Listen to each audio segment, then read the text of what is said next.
Good morning and welcome to Brandenburg News Network. I am Donna Brandenburg and it is the 11th day of February 2025. Welcome to our show today. And we have lots to talk about again, as usual. I'm going to have John Tatar on for legal lawful defense. And then after John, we have Meghan Reckling on, who's the co-founder and CEO of Victory Field Operations. And she was also a county chair for the Republican Party in, I believe, Livingston County at one point in time. But we're going to be talking with her because she's got a great TikTok account, or not TikTok, X account. And I liked what she's been throwing out there lately. So we're going to talk about what she has investigated and such. So let's bring on John. How you doing, sir? I'm doing very well. Awesome. What's happening in Taterland? Oh, my lawsuit is still cooking. I haven't heard anything back from those public functionaries I've been suing. Let's say individuals I've been suing, judges. But the excitement is that there are a lot of other judges out there that are being doing stupid things as far as Trump goes, trying to stop Trump here and there. And they're talking about judge impeachment. So Really? that'll all play out. Yeah. Yep. They kind of those judges because they're really nobodies. In fact, my feeling is that once Obama and Biden and Clinton and all of those people are found guilty of crimes, then everything that they did will be unraveled. In fact, all of those judges that are sitting in the benches thinking that they're protected because such and such a president put them in office, they're going to be gone. Because fraud vitiates everything. Yeah, there you go. So it's really an amazing time to be alive and watch the panic in DC happening right now. But it's not just in DC, it's everywhere. Wow. So this morning I wanted to talk a little bit about political parties because I've been on a little bit of a rampage lately. Most of us took an oath at one point in time to defend the United States against all threats, both foreign and domestic. And I'm going to just lay it out there that I really do believe that the political parties at this point in time, which the ones that have taken PAC money as well as dark money, are both a domestic and a foreign threat because they're taking money from entities to steer the United States of America rather than for special interests, rather than for we the people. So I think we're going to have to address this because so the last few days I got into a little bit of a I don't know how to say this delicately, but into a bantering with Michonne Maddock on Sunday. And I threw out the fact that she's got a bunch of registered entities under Lara with her name spelled differently. And that's exactly what James Comey did. He did Comey, Corny, whatever the heck, but you can see the patterns here, guys. And then not only that, you've got Scott Greenlee, who is a consultant, and all of these people that are running, they're all part of the system underneath the parties. If you are not part of the system, you are going to get kicked to the side and maybe you just pop up under the actual Constitution Party in the state of Michigan, which is the U.S. Taxpayers Party, which would be Donna Brandenburg and John Tatar, right? The misfits. We're the misfits, right? We won't capitulate to them. We won't buy into their nonsense, and we'll call them out when they're wrong. The entire money game that's going on there within the parties is buying our elections, and it's cutting the American people out. I think that this is going to have to be addressed in a legal way, but we also have to call these parties out for what they are. The political parties have become so corrupt. Let's just say, they're always corrupt. They're always corrupt. They've been corrupt from the beginning, but we have to call it out as such. And that means that every single person involved in these political parties, which has taken foreign money, they have, and they've been involved in smurfing, they have, and et cetera, et cetera, et cetera. We have to call them out. And if you're involved in them, you're part of the problem. Now, you may not be directly involved in the crime, but you could say the same thing about the nurses and the doctors that were giving the clot shots and saying they were just doing their jobs. They were doing what they thought made things better, but the crimes were only committed at the top. but it takes useful idiots to make these things run. So we have to from the top to bottom. They use people who have good intentions in order to carry the ball forward of their evil plans. What say you? And I think we really need to address this and throw it out there. And it's going to make a lot of people mad. But when you look at the fight going on between, the Hoekstra crowd and the Karamo crowd, none of them are any good. They all they're all part of the problem. There was no heroes there. And you can't tell me that they can't find one honest person that wants to run this state that's willing to run to back. Well, they wouldn't back them anyway. And so welcome to the Constitution Party of Michigan, the U.S. Taxpayers Party. We do not take money the way that they do. It's like we have no money. We don't take money. We're not going to take that kind of money. And we're going to fight the way it's supposed to be done, even if we're the only ones. What say you? First of all, I took 2 oaths of office. I took one as a soldier, and I took one as a teacher. So okay. I don't know if they still do oaths of office for teachers. I know they do it for the military. They should. I suspect they still do. So I did take 2 oaths. And so, yes, I stand by those oaths 100%. As far as political parties go, the political parties are set up in such a way that only morons follow the political party. Only morons follow the political party because they have no brains to think for themselves. They don't want to spend the time learning. They don't want to spend the time figuring it out. They think, well, I got my 4-year college degree and therefore I'm as smart as I'll ever be. And a lot of them are that way. And so whatever the case may be, they don't do what they're supposed to do and figure out who these people that are running for office run for office. Why somebody would take on a job that makes $107,000, we're talking about federal Congress, makes $173,000 a year and end up leaving the political arena as a $30 million richer. And there's a whole bunch of them. Waters is as dumb as a rock. Anybody listens to her, she doesn't know what she's talking about. Pelosi is dumber than she is, or as dumb as she is anyway. Schumer, he's really an idiot. And these guys are millionaires. So where are they getting this money from? It's not coming from the taxpayer directly. It's coming from the corporations is where it's coming from. It's the money laundering system that they're connected with. Biden, another one. Biden is what? Worth $17 million. How to get that money? Running in Congress as a congressman. Those people were supposed to be our servants, and yet we're paying them millions of dollars while some of us are sitting there working, 60 hours a week to make ends meet. Something wrong with that picture. Well, and look at the DeVosses in Michigan. The DeVosses, if you look at the oligarch families in Michigan, there's just a few of them that actually are running politics in Michigan. When you look at the political parties, even how that works, the precinct delegates at this point in time are still voting. They're trying. I'll give them credit for trying, but by and large, they're still not able to overcome what is there, and they're choosing basically from the same pool.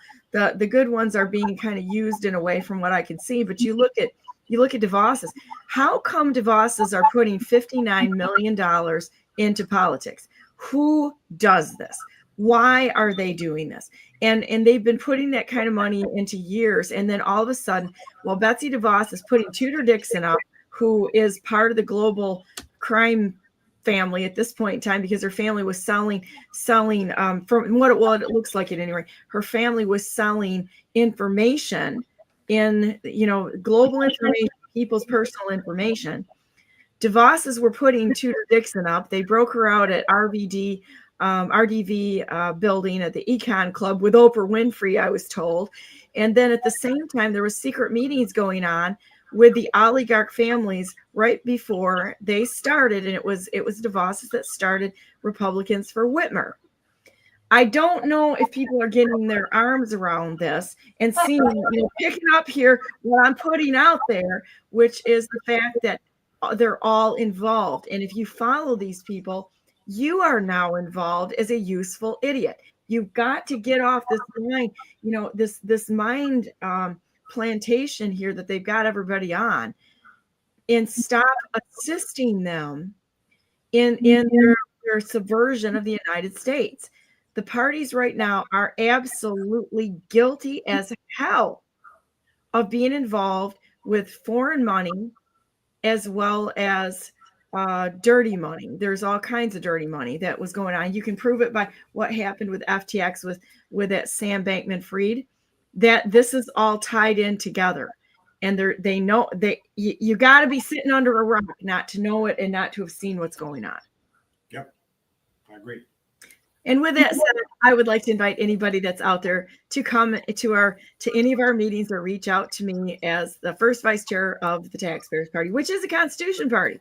They will not allow us to change our name because our public officials here, or not officials, John's going to ding me for that, public functionaries want to suppress the fact that we're actually the Constitution Party.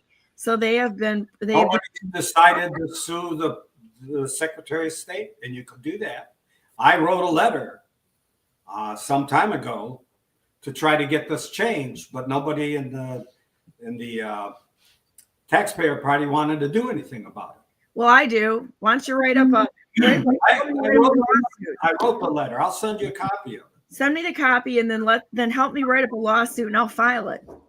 First of all, you got to write the letter to the public functionaries and tell them that they better get off the dime because they're going to be sued. And we haven't done that. I mean, I sent the letter out through Mark to go to the board. For some reason, the board didn't want to do it. So, well, I don't know if the board needs to do it personally. If we need to, I'll do it personally. Well, you gotta do it as a party, I think. I mean, everybody in the party has to do it. Well, they're violating my individual rights to want to have the organization that I'm involved in be able to change their names. They're allowing a misrepresentation of the party to go on. That's why you got to do it as a party. Individuals in the party would be great. If you had 5, 6, 7 individuals in the party that wanted to do the lawsuit, that'd be great. I think we could find that. Well, I'll send you a copy of that letter that I wrote. It was probably dated 2 or 3 years ago. Okay, well, help me with this because Benson, we're going to be talking about Benson in the second hour with Meghan and why she's unqualified to be Secretary of State as well as governor. She's unqualified for everything. She's a joke. She's going to make governor. Nobody's going to vote for her. She's a jokester. Yeah. I really, everybody keeps asking me, who do you back? Who do you back? I'm like, yeah, you want a straight answer on that? Who's running? Well, we've got the chair, the Michigan chair, and then we've got different people popping up. We've got Chris Swanson that is announced. We've got, he's a Democrat. We've got, and he's a sheriff, but he's a Democrat. Here you go. He might be a nice guy. But as a sheriff, why didn't he start? He's been working on child trafficking, but why hasn't he started with the people that are enabling all of this and investigating and pushing the investigations forward to remove these people? It's great if you have one focus. I stand with anybody fighting child trafficking. However, what broad base does he have to represent the state? Is he a constitutional sheriff? Well, at this point in time, why did he not go after Whitmer, Benson, and Nessel and arrest them? Has he read the Constitution? What? Has he read the Constitution? Don't know. Yeah, exactly. These guys that call themselves sheriffs, what are they sheriff of? I'm not gonna. He's probably, a lot of people like him. He's probably a very good person and a nice person. That's not it. But the point being is that we need to find out. And I asked every sheriff that I interviewed, which I didn't interview the entire state, but I interviewed probably somewhere between a third and a half of the state's sheriffs. And the questions I asked them is, why didn't you arrest Whitmer? You had the ability to do that.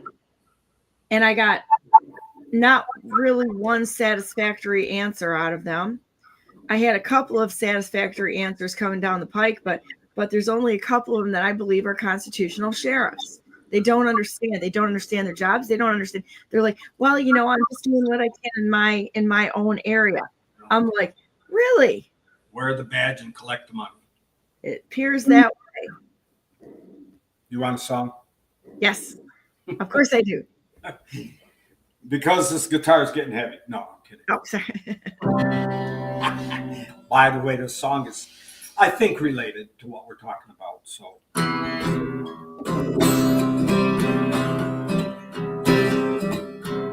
There once was a musical troupe, a pickin' singing folk group.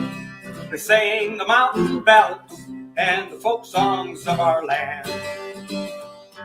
They were long gone musical ability, and folks thought they would go far, but political incompatibility led to their downfall.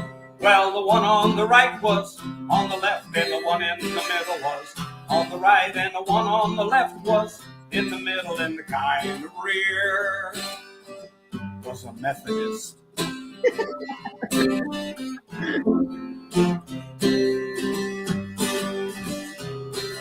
The musical aggregation turned the entire nation, singing traditional ballads and the folk songs of our land.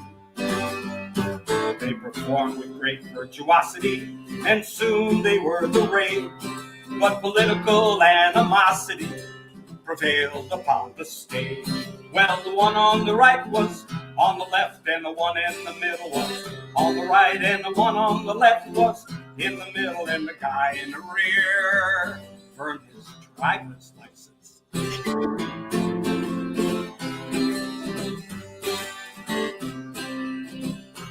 Well, the curtain had ascended, and the hush fell on the crowd.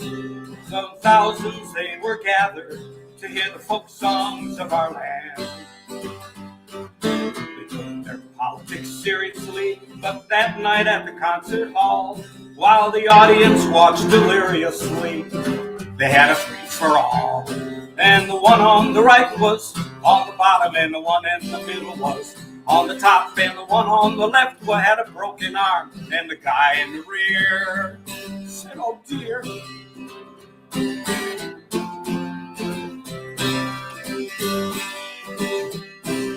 Now this should be a lesson if you plan to start a folk group. Don't go mixing politics with the folk songs of our land. Just work on harmony and diction and play your banjo well. And if you have any political convictions, keep them to yourself. For the one on the left works in the bank, and the one in the middle drives a truck, and the one on the right's an all-night DJ, and the guy in the rear got drafted.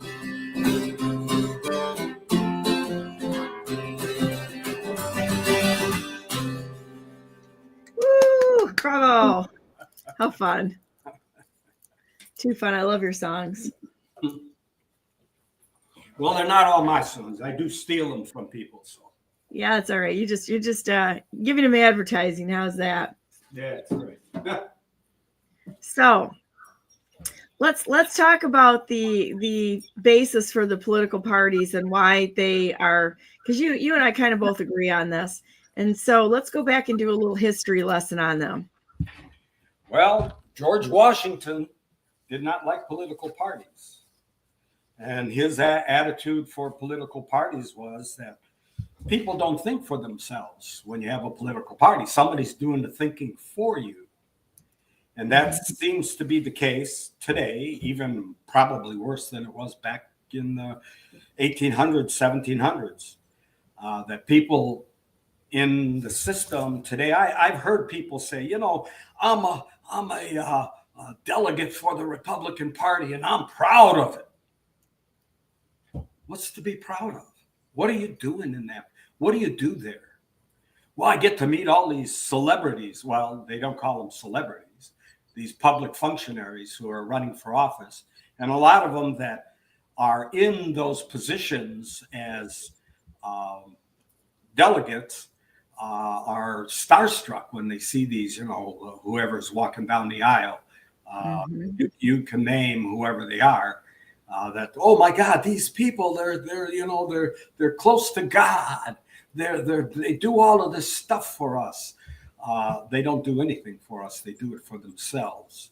But the whole idea of the delegates are to actually pick the best candidates out to run for office. That's their job. They're supposed to do the vetting of these public functionaries. They're supposed to know everything there is about, pick a name, I don't care, about Billy Clinton before Billy Clinton ever gets to be president. They ought to know everything about him, his background, and then based on all of that, decide whether he is a good candidate for that position. But nobody does that. They go there and they say, oh, Billy Clinton, oh my God, how wonderful. I get to see him. I get a picture of him. I get a picture with myself with him. This is absolutely ignorant. Who would want a picture with any of these public functionaries? Just to, hang it on your wall? For what purpose? So that's the problem that we have. They're supposed to pick the candidate based on the candidate's abilities, based on the candidate's intelligence, and based on the candidate's background and philosophy. What's he there for? I'll bet there's not one person in the delegation system that says to a public functionary, did you read the Constitution? Do you know what it says? Do you know your job? What your job is? Can you tell me, you're running for Congress, can you tell me what the 18, well, first of all, you might want to ask them that question. Can you tell me how many functions the Congress has? Give me a number.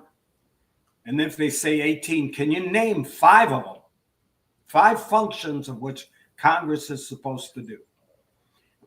I'll bet you they can't do it. I'll bet you 90%. I'll bet even higher than that number, 95% of the public functionaries that are in Congress do not know their job.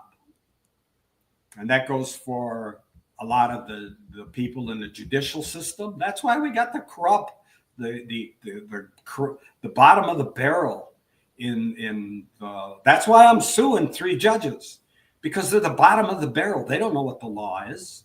If they knew what the law was, we wouldn't have a lawsuit, because they would be following their law and their oath of office, but they're not doing that. Why? Because they were either put in that office and they owe somebody for that position. So they're compromised and they play the game with the system. And that's the same stuff that we've got going on in Michigan. You told me about DeVos supporting Republicans for Whitmer. Huh? He started it. That makes absolutely no sense.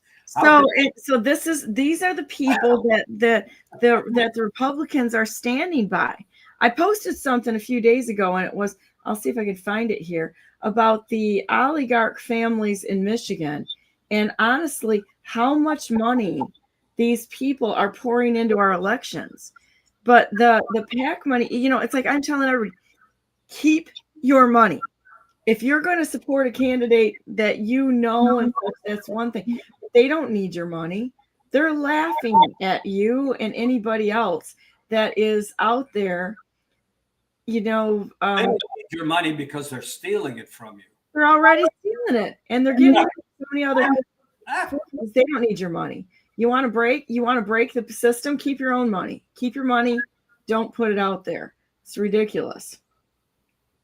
So they have this is a beautiful system they have set up. Al Capone couldn't have done this good. They have a system where they set up the political parties. They get the most ignorant, malleable people to run for those positions, and they do get them. They get them in position, and then they control them like a puppet. And then they steal the money through a organization called the IRS, which has abusive black boot thug power that if you don't pay them, they knock on your door and they steal your property, and then they pay. Then they go back and they pay these public functionaries this money, and it's a big vicious cycle. And you got to go to work 60 hours a week to make ends meet. There's something wrong with this picture. Yes, huge. And it's like any of these people in office could be, fighting the problems that are out there. Why are they not? Why are all these people just going along to get along? And they're like volleying the ball back and forth constantly, but nobody ever wins the game. It's never not volleying the ball back and forth because they have control of the system. They have a political, and if you're listening to anything with X22 or any of those other programs that are out there that talk about the corruption that's going on, they have the system so many tentacles in the system that it's hard to follow where the money is. I haven't listened to Dave in a while, but I like Dave. And yesterday and today we're pretty good about the system. The talking about going after the Pentagon, who's lost billions of dollars. I've lost $1 billion. Somehow $1 billion just escaped us. We don't know where it went. And this was during the 9/11 time. They lost $500 million, and they were going to do a audit of the Pentagon, but we had 9/11. And once 9/11 happened, whoever thought about, the $500 million? No big deal. It's just money gone, and we don't care. So this is what's going on. They have an event, and that takes away from what the real issues are. And the public buys into this stuff. They follow along. They don't want to know who really did 9/11. They all put their American flags on. They wanted to go to war and bomb Iraq, whether they knew it or not. And in fact, when I was teaching school back then, I had political comments on my bulletin board that were made by patriots of the past, because I was teaching the Revolutionary War. And the other teacher that was sharing the room with me walked in, saw these, and took them all down, took them to the principal. Because she says, you can't have this stuff on the wall when we have 9/11. And I explained to her, this 9/11 is nothing but another issue like brought us into the Vietnam War. And here we're going to be in a quagmire of nonsense. And that was back in 91, when 9/11 happened. That was after 9. It was 2000. I'm thinking about Desert Storm. Same thing. When Desert Storm happened, there was the same arguments that we're going into a war that we should never be involved in. We were set up by the public functionaries to go to war. The Vietnam War was supposed to be a war that never ends. And so here's the battles that we are facing. They don't go to war. The public functionaries don't go to war. They send us to war. Here's the chart that I put up, and I just reposted it again. The Michigan Oligarch reportable donations. DeVos family has $59 million that they have contributed. Think about this. Do you think that they're spending their own money? Not a chance. I'd like to see where some of this is coming from and going from. And why would anyone in their right mind put that kind of money into it? So we got the McKee family at $100,000, Corpy 142,000, Reimer 153,000. Then we're just going to skip down here a little bit until we get into the Secchi family, 2 million, Cotton family, 2 million, Marone 2.6, Huizinga, think about this, all of you out there that I've said before, and I'm part Dutch in the Dutch mafia here. We've got Huizinga, 2.8 million. Nicholson, 2.9. Weiser family. Weiser. The Weiser and DeVos. Weiser was the chair of the Republican Party. $6.9 million. Think about that. 6.9 million from. What's that? Where did he get that 6.9 million from? Being part of the Republican Party. Yeah, I'm not just pointing out the Republican Party, honestly. I mean, this is the one that most of my followers, I'm sure, are, they align with Republican values. I align with the Republican values too. I uphold the Republican form of government. That's what we're all Republicans if we support the Republic. Don't mix those two. The Constitution Party, right? You can't mix them because one's a label and one is what it is. But the Constitution Party is actually the more conservative branch of the Republican Party, if you really want to call it that. It's the more conservative, which means you go back and you stick to the Constitution, which is you stick to the law. That's what we're missing here, is sticking to the law and going back to what works. You can't mix Republicans and Republican Party. Republican Party. They're not the same. I agree. It's just maybe to clarify that enough. But one is a label, and the Republican form of government is supporting it as a republic, representational form of government. Which at this point we don't have at the Republican Party because it's upside down and they're taking foreign money, so they're a foreign/domestic threat. Those people that don't know the difference between a democracy and a republic should go to our website, magnificentrepublic.com. There's an Ayn Rand video that tells the difference between a democracy and a republic. And they should learn that. What's the difference? Because most people out there have no clue what those are. They don't know what their terms are. They've used terms that, and I've been guilty of it when I was younger, didn't know any better. The one that comes to mind all the time is the Fifth Amendment, where people use it because they don't want to incriminate themselves. That's incorrect. But that's what the public functionaries put out there. So they make it feel that if you plead the Fifth, you're a criminal because you don't want to incriminate yourself. What it really says is bear witness against yourself. And people don't understand the language, like they don't understand Republican Party and Republic, and they don't understand democracy and Democratic Party. They think they're aligned with each other. They're not. One thing has nothing to do with the other. That's just the label put on these parties to make it sound like they are for democracy, which we should not have in America. It should be annihilated. That's a buzzword that they're all using, but what they're saying is mob rule, and it's unstable. It's the most unstable form of government is a democracy, because let's just say that all the men decide they hate women, okay, and or something like that, and they say women should have no rights, and the men have a majority or whatever. I mean, I'm just using this as an example, and I know that that's probably a bad example, but they could literally take all the rights away in a democracy. Or if people want to ban the color red on anything, let's just say we don't like red, we don't want to see red on anything or product or anything, they can vote that in, and all of a sudden that goes away. That's a democracy, and it does not uphold the right of all people.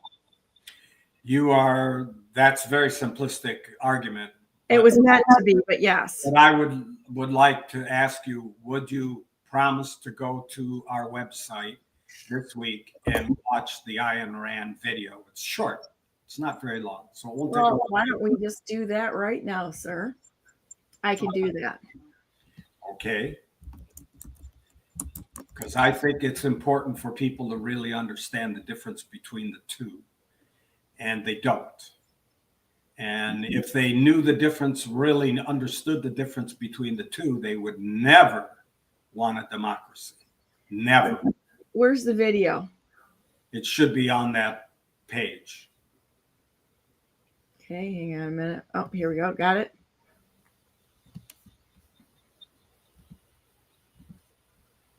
Takes me a minute. That's okay. My computer crashed a couple days ago, so no. All right. I think if you go down a little bit, you'll see the video, actually, and you can click on it. Maybe that was it. I'm sorry. I think that's it. Click on that and see what happens. Whoops.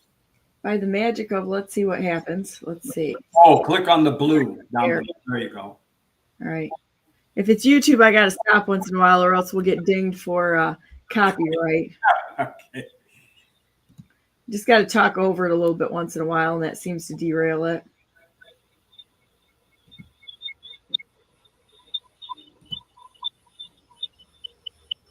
This does this once in a while where the sound, the sound won't come through. We have to define our concepts clearly. A democracy in the political meaning of the word, the original meaning, defining a specific political system, means a country governed by unlimited majority rule. A democracy is a form of government in which the majority has the right to vote on anything and to pass any laws they see fit, the sole standard of legality being a majority vote, that is counting of numbers. Democracy is incompatible with the Constitution because the principle there is that the sole standard of right or wrong in politics is the counting of noses, a majority rule. The best example of that system are the original city-states of Greece, where, if you remember, the majority have... Okay, let's pause a second. You have any comments on this? Well, I think you got to let it go to the end of this part. I got to break it up or we'll get a YouTube or a Facebook strike, so that's why I have to pause. Majority rights means that if you have a group of people, and this is the problem with groups of people. We have groups of people in our country. We have the blacks, we have the Hispanics, we have the Chinese, we have the American Caucasians, and then they divide us into these little groups, and this is the people in office. This is our democratic people in Lansing and in Washington that want to keep these groups out there and want to keep these groups divided against each other. So they fight for their group rights. We don't have group rights. We have individual rights. Okay, let's go. The right to vote a death sentence for a man if they disapproved of his ideas. And Socrates is the best example, most famous one, of what is wrong with the system of democracy. Socrates was condemned to death because the majority of the citizens found that his ideas were subversive to the use of Athens. And he refused to escape, though he had a chance. He declared that his fellow citizens were wrong in their decision, but they had the right to vote away his life, which is a ghastly example of the sanction of the victim and a perfect example of the nature of a democracy as a political system of government. That is really frightening. I hope this sinks into everybody watching this. How scary a democracy is. It's very scary. That's right, and this is what's going on right now. Public, properly, is a system of government which is limited by the individual rights of man, which means that the majority may vote, but only in a strictly limited and defined political sphere, and that the individual rights of man are not subject to majority vote, not to government legislation. All that the government can and should do in regard to rights is protect them. Well said. Yes, well said. Declaration of Independence states that very clearly. Right to life, liberty, and property, and is to be protected by the government. That's their function. But government cannot infringe them. That is, in essence, the nature of a proper republic.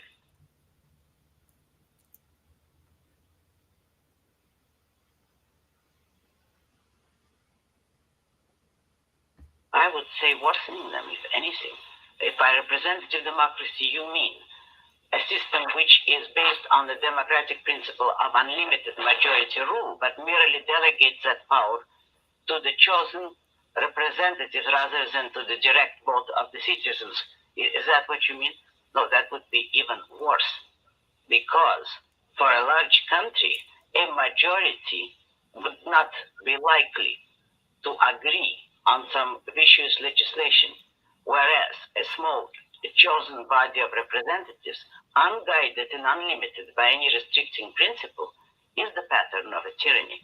And that's what we kind of have right now. I hate to say it, but exactly what we have right now. exactly. She was so wise and ahead of her time, or maybe she wasn't ahead of her time. Maybe this is just a system that's repeated itself over and over again, but she articulates it so well. Yes, I agree. She does put out very good information. I think it would be great for everybody to read Atlas Shrugged. Representatives in the name of the alleged majority may be guilty of any form of violating individual rights or establishing complete status tyranny, yet it would be consistent with your principle if the principle is unlimited majority rule.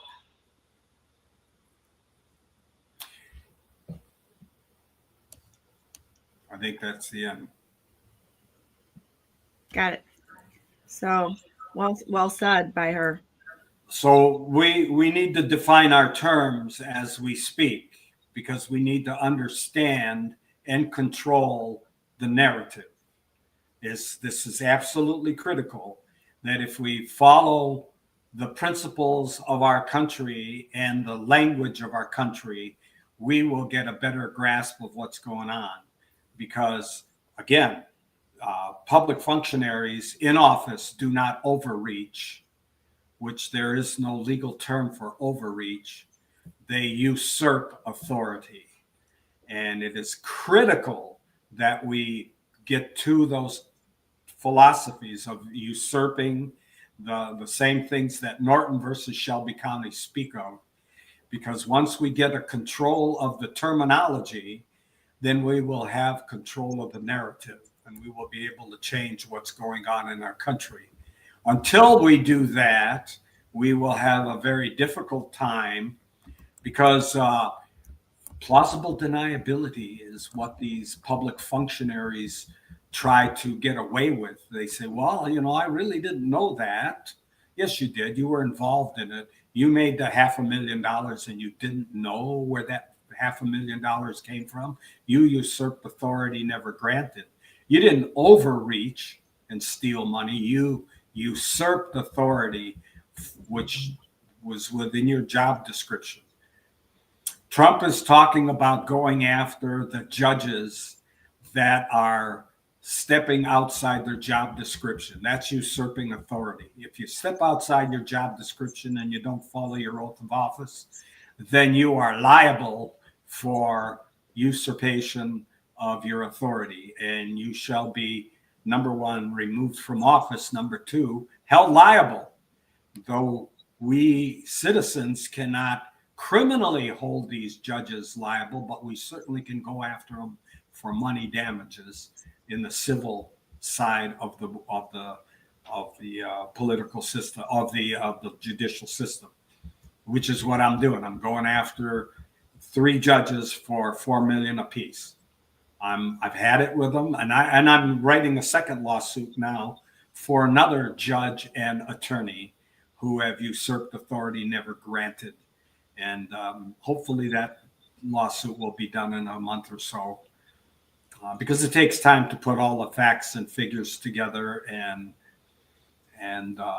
be sure I got all my T's crossed and I's dotted, because they find hundreds of different ways of dismissing cases, which is what brought. What are some of the examples of that? Of dismissing a case? You said hundreds of examples or reasons. Well, the one judge, I was suing Battani and Linda Parker. Linda Parker's still on the bench. I think Battani is not, but I don't know that for a fact. So I was suing those 2 plus 2 IRS agents and a couple others and it went to the U.S. District Court downtown, Eastern Division, and they shipped it off to Cleveland to Nugent, Charles Nugent. I don't know, remember his first name off the top of my head, but they shipped it off to Nugent, who said that I was incarcerated. There's no proof that I was incarcerated. There's no evidence. And of course, he's a judge. He should be able to look at my record and see, was Tatar ever in jail? And of course, the answer is no. But he did use that as an excuse to dismiss my case. And he said, further, you did not pay your filing fee, which was also a lie because I produced the check for him in a reconsideration, and he ignored that. So number one, I said, okay, was never incarcerated, number one. Number two, I did make a payment. You've usurped authority never granted to you, and you dismissed my case based on that. That's a usurpation of authority. And then it goes to Yonker, who's your judge in Grand Rapids over there. And Yonker says, well, you never stated a federal question, and therefore I'm dismissing your case. A federal question? What's the federal question that they were looking for? Well, I don't know what he was looking for, but violating the Constitution isn't a federal question. It seems like violating your oath of office is not a federal question. Saying something, lying on the record, committing perjury is not a federal question in a federal court. This is what Yonker was using to dismiss my case. He dismissed my case. So he's being sued too. just simple stuff. These guys, these judges. And so they're doing the same thing now on the federal level against Trump. They're making stuff up. They just make it up as they go, and it's all, most of the legislation we have in on the books is pretended legislation. It doesn't even really exist. It's just somebody decided to make a bad decision and say, I guess we're going to do this. Okay, guys, let's just do this, and they'll never catch on. As my partner says, it's fake. It's all fake. Everything's fake. It's not constitutional. It's fake. If you have an office that is not in the Constitution, IRS, DOJ, CIA, it's fake. It's all fake. And they've been using these fake organizations to keep their thumb on the public. What do you think about USAID having a $50 billion budget? They're fake too. Yeah, well, which was way more than the CIA. So they were actually the funding mechanism for the CIA and everything else is what I'm seeing happening here. Absolutely. I think we're going to find more of these type of organizations too. I think it's going to keep coming out. Schumer's fake, Clinton's fake, Obama's fake, Waters' fake, Pelosi's fake, DOC's fake, Whitmer's fake. Whitmer didn't win office she was fake. She was put in office. Whitmer's fake. Nestle's fake, and Nestle doesn't do her job at all, because she should be stopping the governor and or the Secretary of State when they step outside the Constitution. She's fake. She doesn't know what she's doing. She's put in office to collect money and pad her pockets. That's it. She's another fake one, along with Benson. And Benson's now running for governor. She's fake. She's fake. People need to wake up. These people are fake.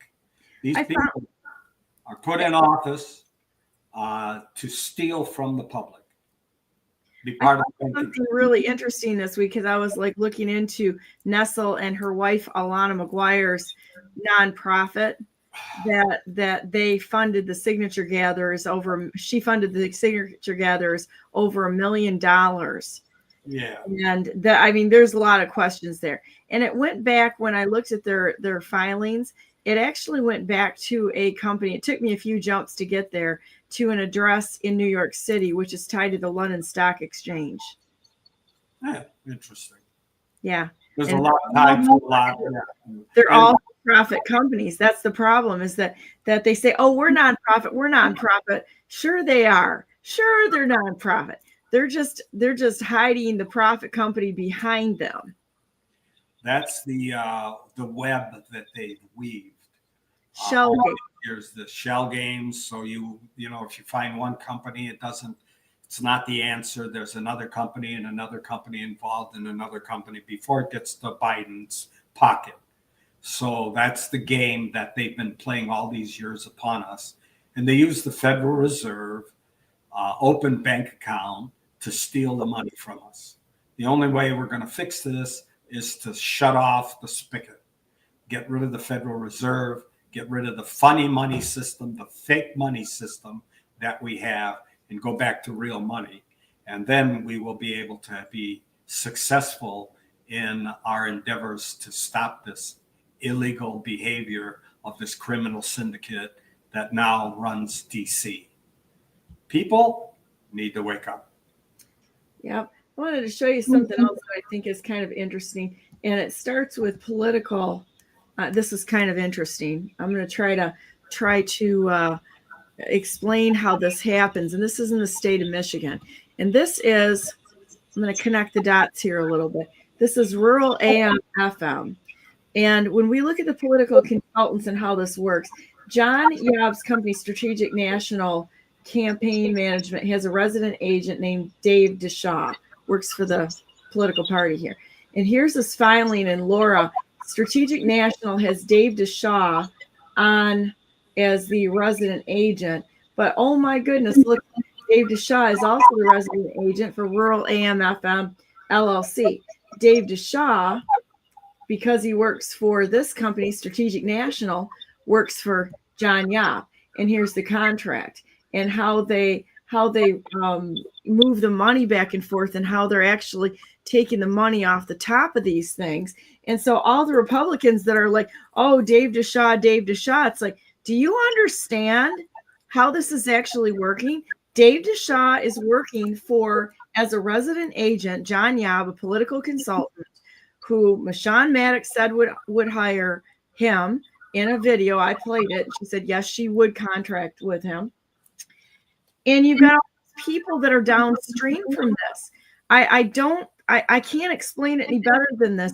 Then they're all tied in to grift off the system, and they take a cut here, there, and everywhere. It's amazing. So when people say these people are dumb, they're not dumb. They are criminally minded. I'll give you that. They get away with it, but it's like they're not dumb, but they know how to work the system. Let's not give them the credit. They came into a system. They learned how the system operates. They were groomed for it. That's all they are. They're not that intelligent. I don't give them that credit that they're intelligent people. Well, the Republicans were all losing their mind when Mashawn Maddox called me stunningly stupid and then quoted a fake account on Twitter for me rather than my actual account. All they do that. That's the wrap-up smear campaign that they've been pulling off on all of these people. I laughed all day. I thought it was funny. I mean, it's like stunningly stupid, huh? And you quoted a fake account. Okay, good, great. Except it ends up on the news, and how are you fighting that? You gotta sue them for slander. Is it worth the fight to go after them for slander? Sometimes it is. If you have no other fight to go after, it would be good to go after them for slander. Well, I think it's just funny at this point in time, because what are you going to do? Because no matter what you do, with the court systems being rigged and such, you got to sue them. You got to sue them. The whole thing is going to be, you got to sue them. You got to sue them. You got to sue them, because that's the only language they understand. They don't understand right or wrong. They're all wrong. They're all criminals. So the only way you can go after them is to tie them up in court, if that's what it takes. I'll tie these judges up for a long time. If I lose this one, I'm going to take it to the Supreme Court. I'm going to tie them up and let them chase after their tail for a long time. And if they don't answer my argument, they're going to be in default. And we'll see how whoever the judge is that's assigned. Right now, it's Stephen Murphy in downtown. We'll see if he's got integrity or not. If not, I'll put him on the list. He'll be another defendant. I'm not playing games with these guys. You're going to keep going after them, keep giving them a heartache. Maybe they'll have a heart attack in the process, and then I can't get anything from them. But I'm going to continue to harass them like they've been harassing me over the years. And that's the only way we can do it. Be on the offensive. Go after them. I think you're not going to win. I think what we've been learning all along here, though, is how to do that and how to take our country back, which is a beautiful process because we haven't been in control of our country for decades and decades and decades. So now the structure is there. The structure is good. We just have to go back to that structure, go back to what works, and then peel all the layers off. You know, I'm going to talk about it like Shrek. It's like layers. You got to take the layers off and take the layers off until you get down, get the rot peeled off the outside, how it's been packaged to, you know, to snocker the American public into feeling like they can't do anything and that they have no power.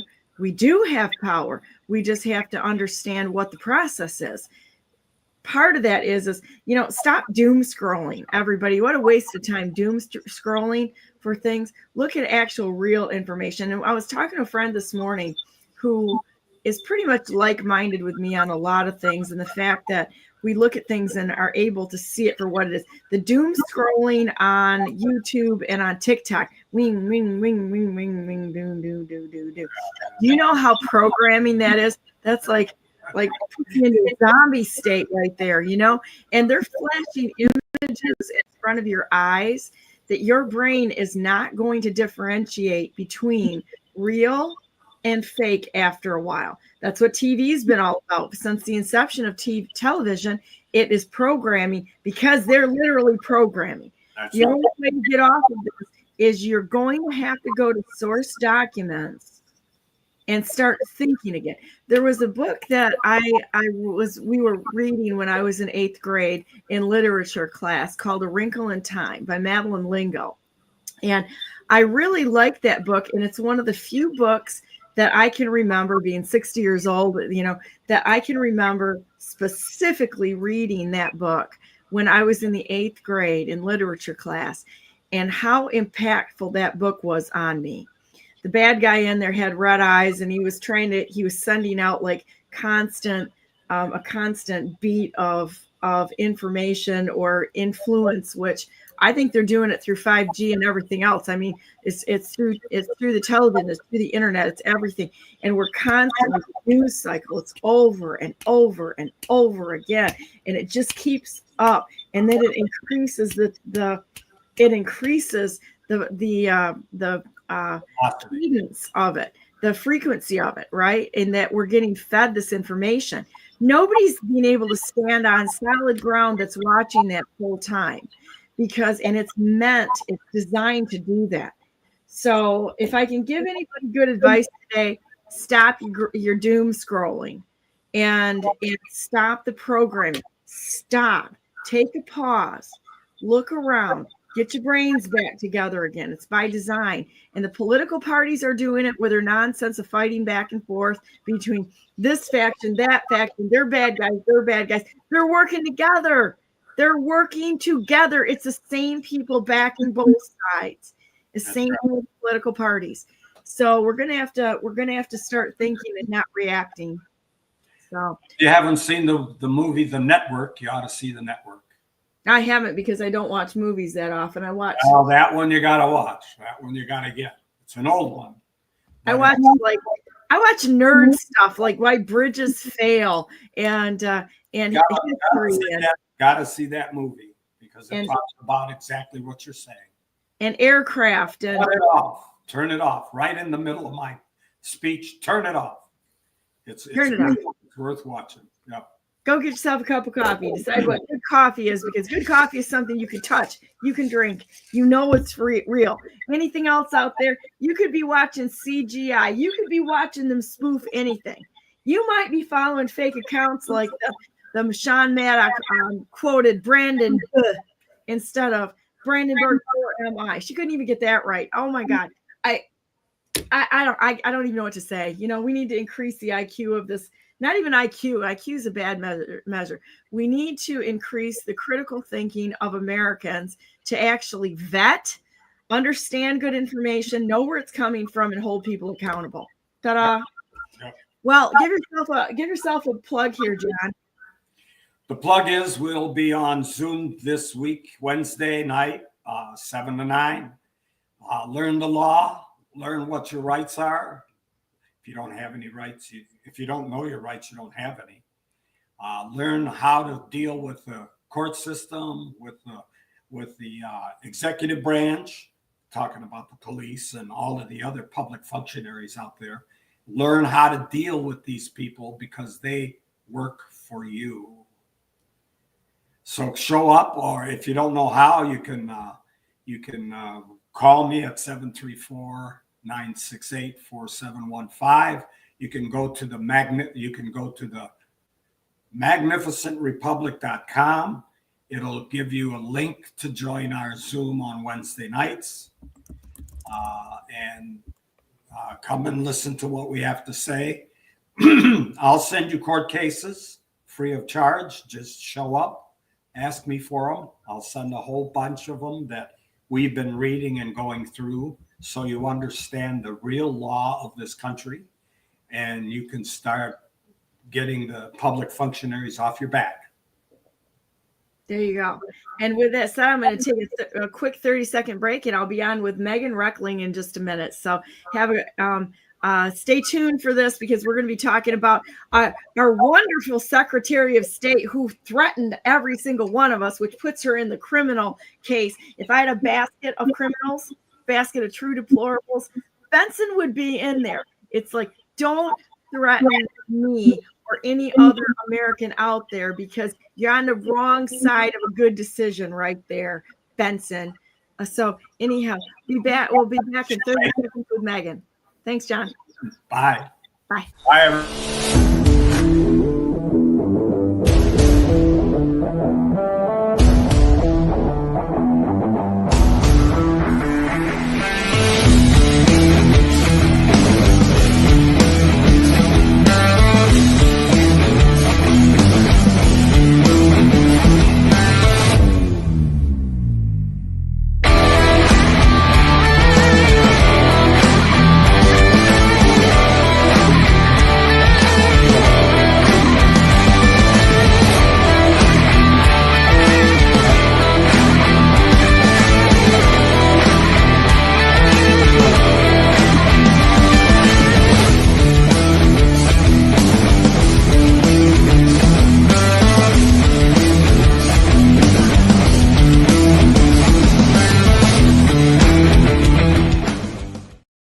Good morning and welcome to the second hour of Brandenburg News Network. I am Donna Brandenburg, and it is the 11th day of February 2025, and welcome to our show.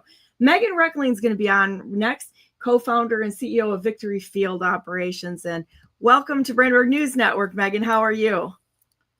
I think you're muted. Can you unmute? I'm doing well. How are you? I'm great. It's so great to talk to you. I just came across your X account recently, and I was watching what you were posting, and I'm like, she's my girl here. She's putting out some real hard truths, and I love that. I love researchers. You know, I was in the Anon networks for quite a while, and I like to research. I could do that all day long and just dig and bring the truth forward, because you know, you can't make a good decision unless you have good information. You know, garbage in, garbage out, you know. And it makes you look bad, like Sean Maddox looked bad when she quoted a fake imposter account for me this weekend when she was, you know, decided to go on the attack dog process. That's okay. I can, you know, I kind of actually enjoy that sort of thing. So how are you today? Doing well.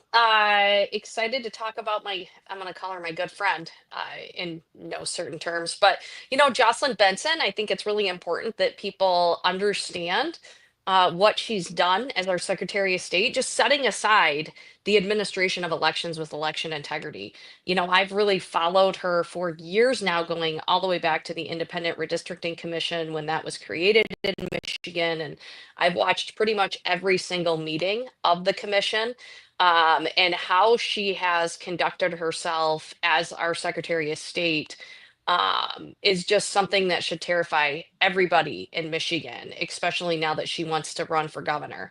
And so I spend a lot of time trying to bring the truth to light about what she's done as our Secretary of State and just how dangerous she would be as our next governor. Well, you got the floor here because I'm waiting to hear what you have to say. I think that all of us can look at what's happening with Queen Gretch, her Squire Nessel, and the court jester Jocelyn Benson, who honestly, it's a joke how they've run this state. If it weren't so sad in such a horrific situation, it would almost be funny if this was a sitcom. But this is real life, and it's become such a problem. Then we need to start thinking and truly investigating what they've done and throw it out there, because we can't have these people in office anymore. Yeah, I mean, it would shock a lot of people to learn that the three of them don't actually like each other and they don't get along. I did not know that, really. Yeah, yep. They do not like each other. They do not get along. They don't all politically align, and they definitely don't hang out in the same factions. So it's odd because you can kind of see how they want to work in tandem over the years. If you look back at COVID, if you look at some of the election stuff, and you can see how when Nessel doesn't get, when Benson doesn't get what she wants, she'll have Nessel get involved to try to help her out. Sometimes she does, sometimes she doesn't. Whitmer, same thing. So yeah, it does actually shock most people that the three of them don't like each other and don't get along. But you know, when we look at Jocelyn Benson, you have to go way back before the 2020 election, before you can even start to look at what she has done and the impact that she's had here in Michigan. So, you know, most of us know she ran for Secretary of State against Ruth Johnson years ago, and she lost. And essentially what she did at that point was set out to eventually, almost a decade later, run and win the Secretary of State's office. And she's never wanted to be Secretary of State because she believes in the administration of fair election laws, because she doesn't. She does not believe we should administer fair elections. She believes we should administer elections in a way that gives Democrats and progressives advantage to winning elections. And going back over a decade, almost 2 decades now, from when she started to write her first book, to lay the groundwork that she's an election expert, to spending time in Colorado, to helping behind the scenes, every step that she has taken has really been with the long-term goal of fundamentally transforming Michigan and our election system to look as close to and administer as best she can like Colorado does their elections. That's kind of what she views as the best of the best, right? Ballots get mailed to everybody. Really, nobody votes in person. All the things that Benson would want to happen here in Michigan. Our structure is a little bit different because of our levels. You know, we have the Bureau of Elections, we have county clerks, and then we have thousands of local township and city clerks that actually administer our elections. That's been her biggest roadblock, is the network of people in Michigan that actually administer elections, the decentralization of it.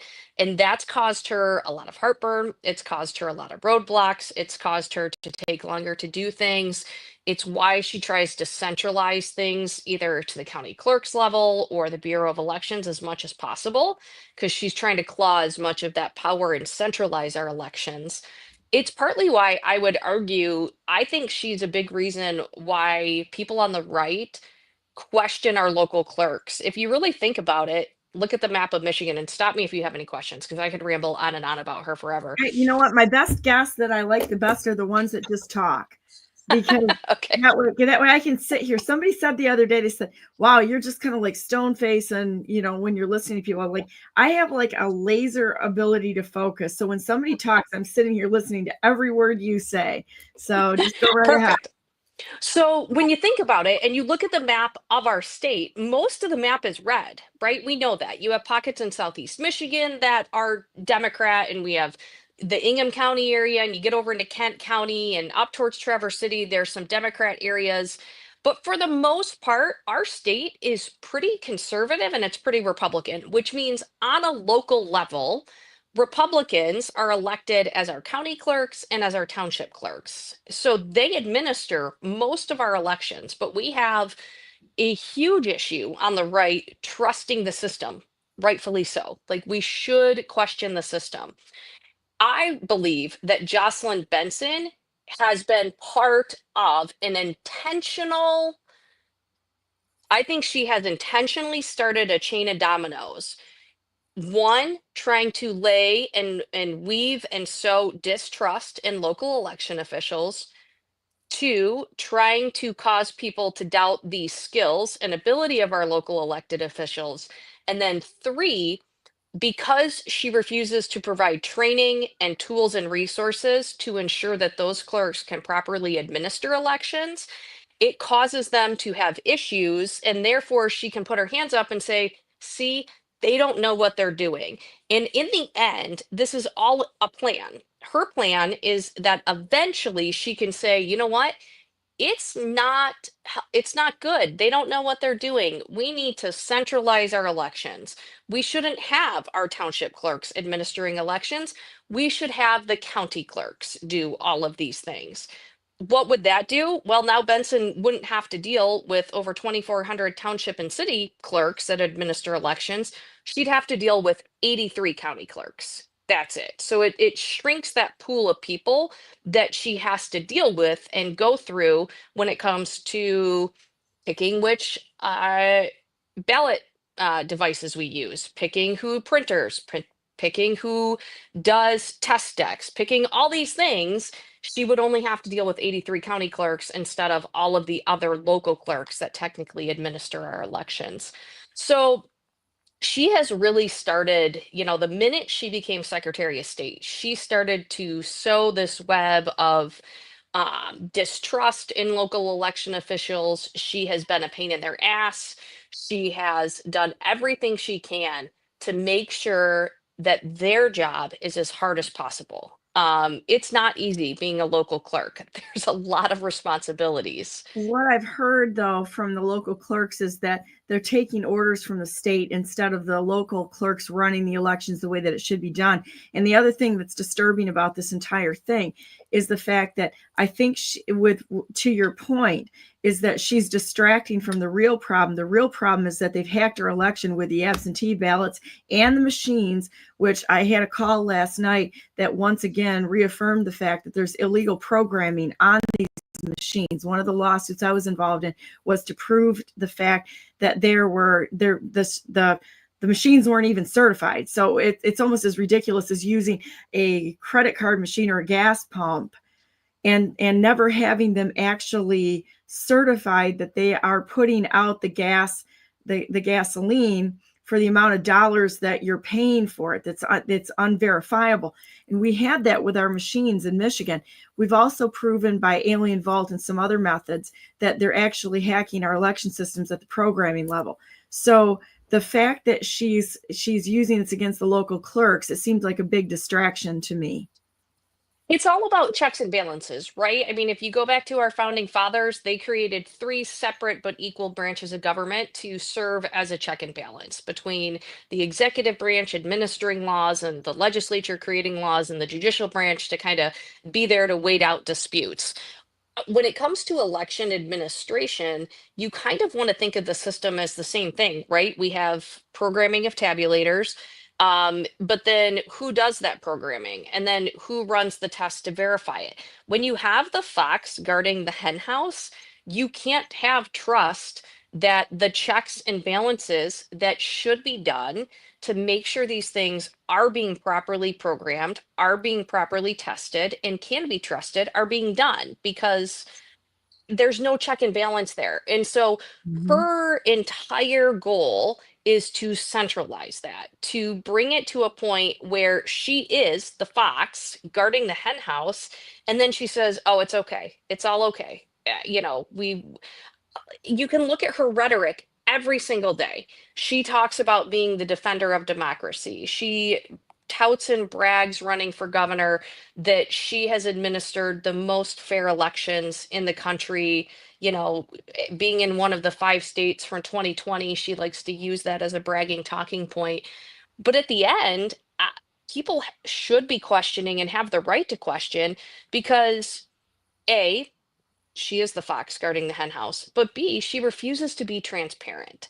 And that's probably one of my biggest pet peeves about Jocelyn Benson, especially when I saw her campaign announcement, when she was touting her transparency as Secretary of State and how she's going to bring transparency to the state. I literally almost spit my coffee out. I'm watching the ad laughing.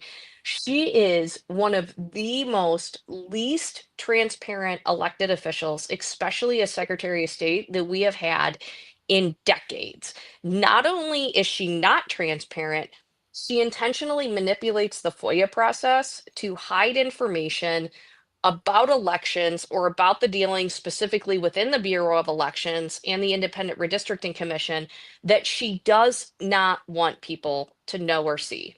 A lot of people doing it. How so is she does it.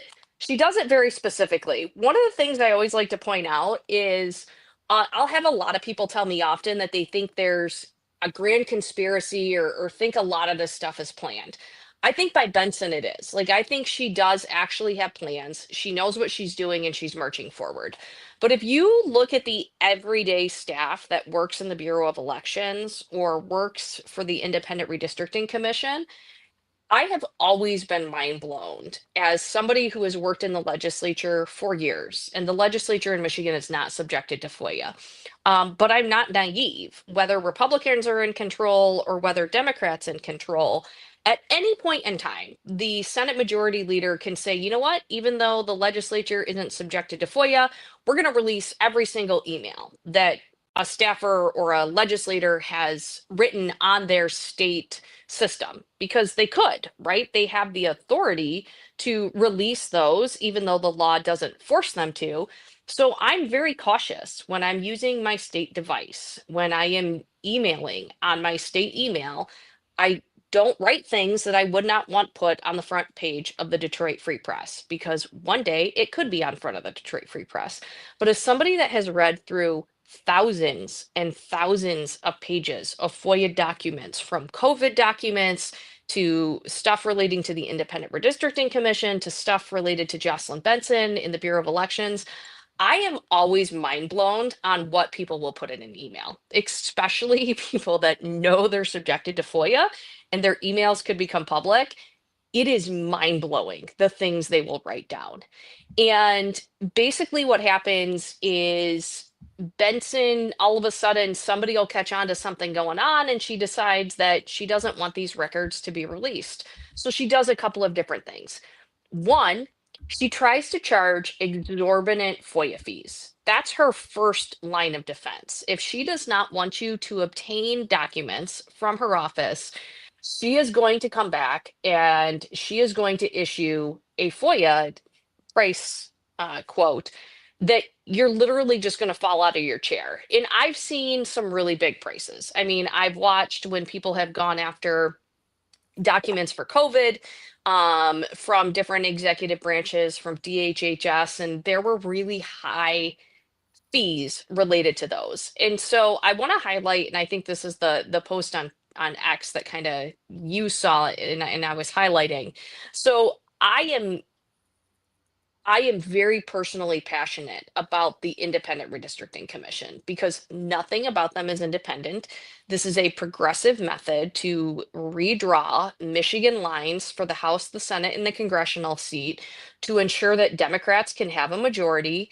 They do the same thing in other states, and they target states where I mean, look at Michigan, right? So again, when you look at the map of Michigan, a lot of it's red and the Democrats live in pockets. Why? Democrats tend to live in cities and Republicans tend to live in the rural area. And we have more rural area in Michigan than we do cities.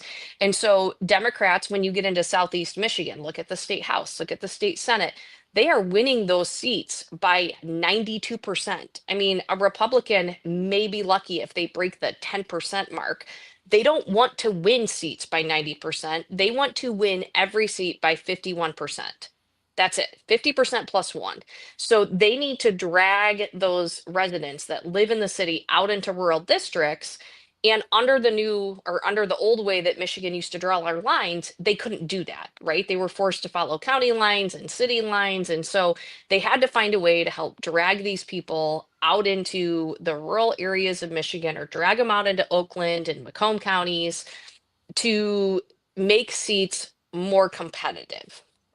And so nothing about the Independent Redistricting Commission was done to benefit the residents of Michigan. It was all done in a way to try to manipulate the line drawing process to ensure that Democrats could easily walk into a majority in the state house and in the state Senate. And so as you started to watch the Independent Redistricting Committee meetings, you started to get a feel for the fact that there were commissioners on there. These are supposed to be everyday people, right? I mean, if you look at the criteria of what it takes to be a commissioner, they can't have been a precinct delegate. They can't be related to a candidate. There's a whole bunch of you can't be disqualified. And somehow, under the independent label of the commissioners on the redistricting commission, there ended up being commissioners that were just, you could tell they were political. You could tell that they knew what they were doing, and you could tell that they were manipulating the system. And then you started to watch who the advisors that were being recommended to the board. Bruce Adelson, who was being touted as an expert on the Voting Rights Act and majority minority districts on the federal level, who was a big factor in what had happened in previous states where he had worked in Arizona advising them to ignore the federal Voting Rights Act to just get what they want. And that's exactly what he ended up doing here, advising the state redistricting commission.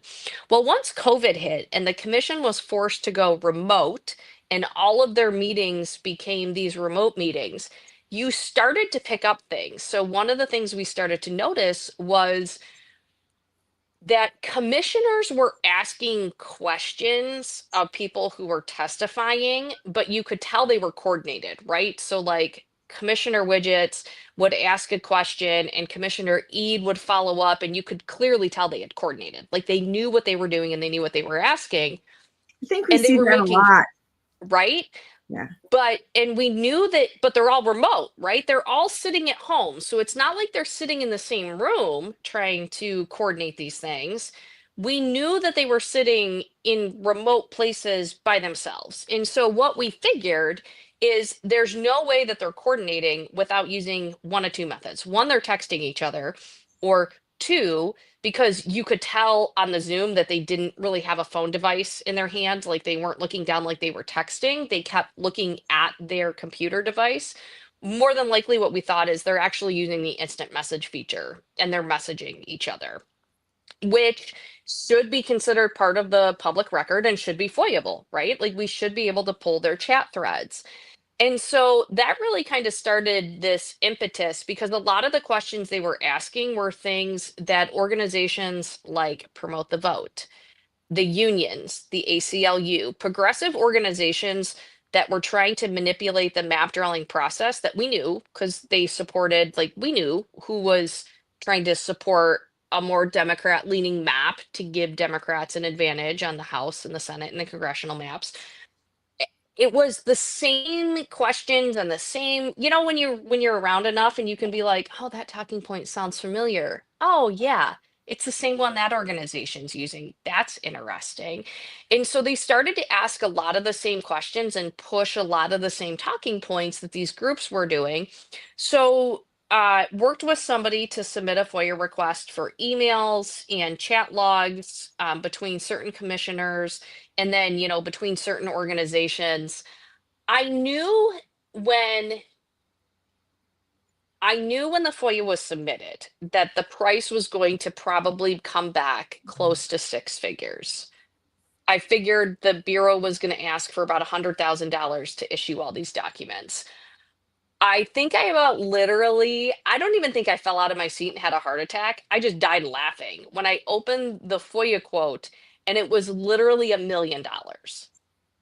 $1 million for records that should be open to the public anyways.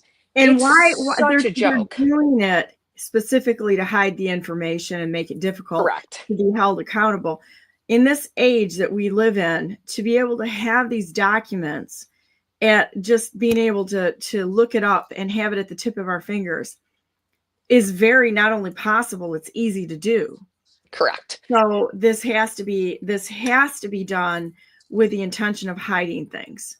I mean, if you look at the quote specifically that we got back, so a majority of the cost, $984,689.92. So nearly $1 million.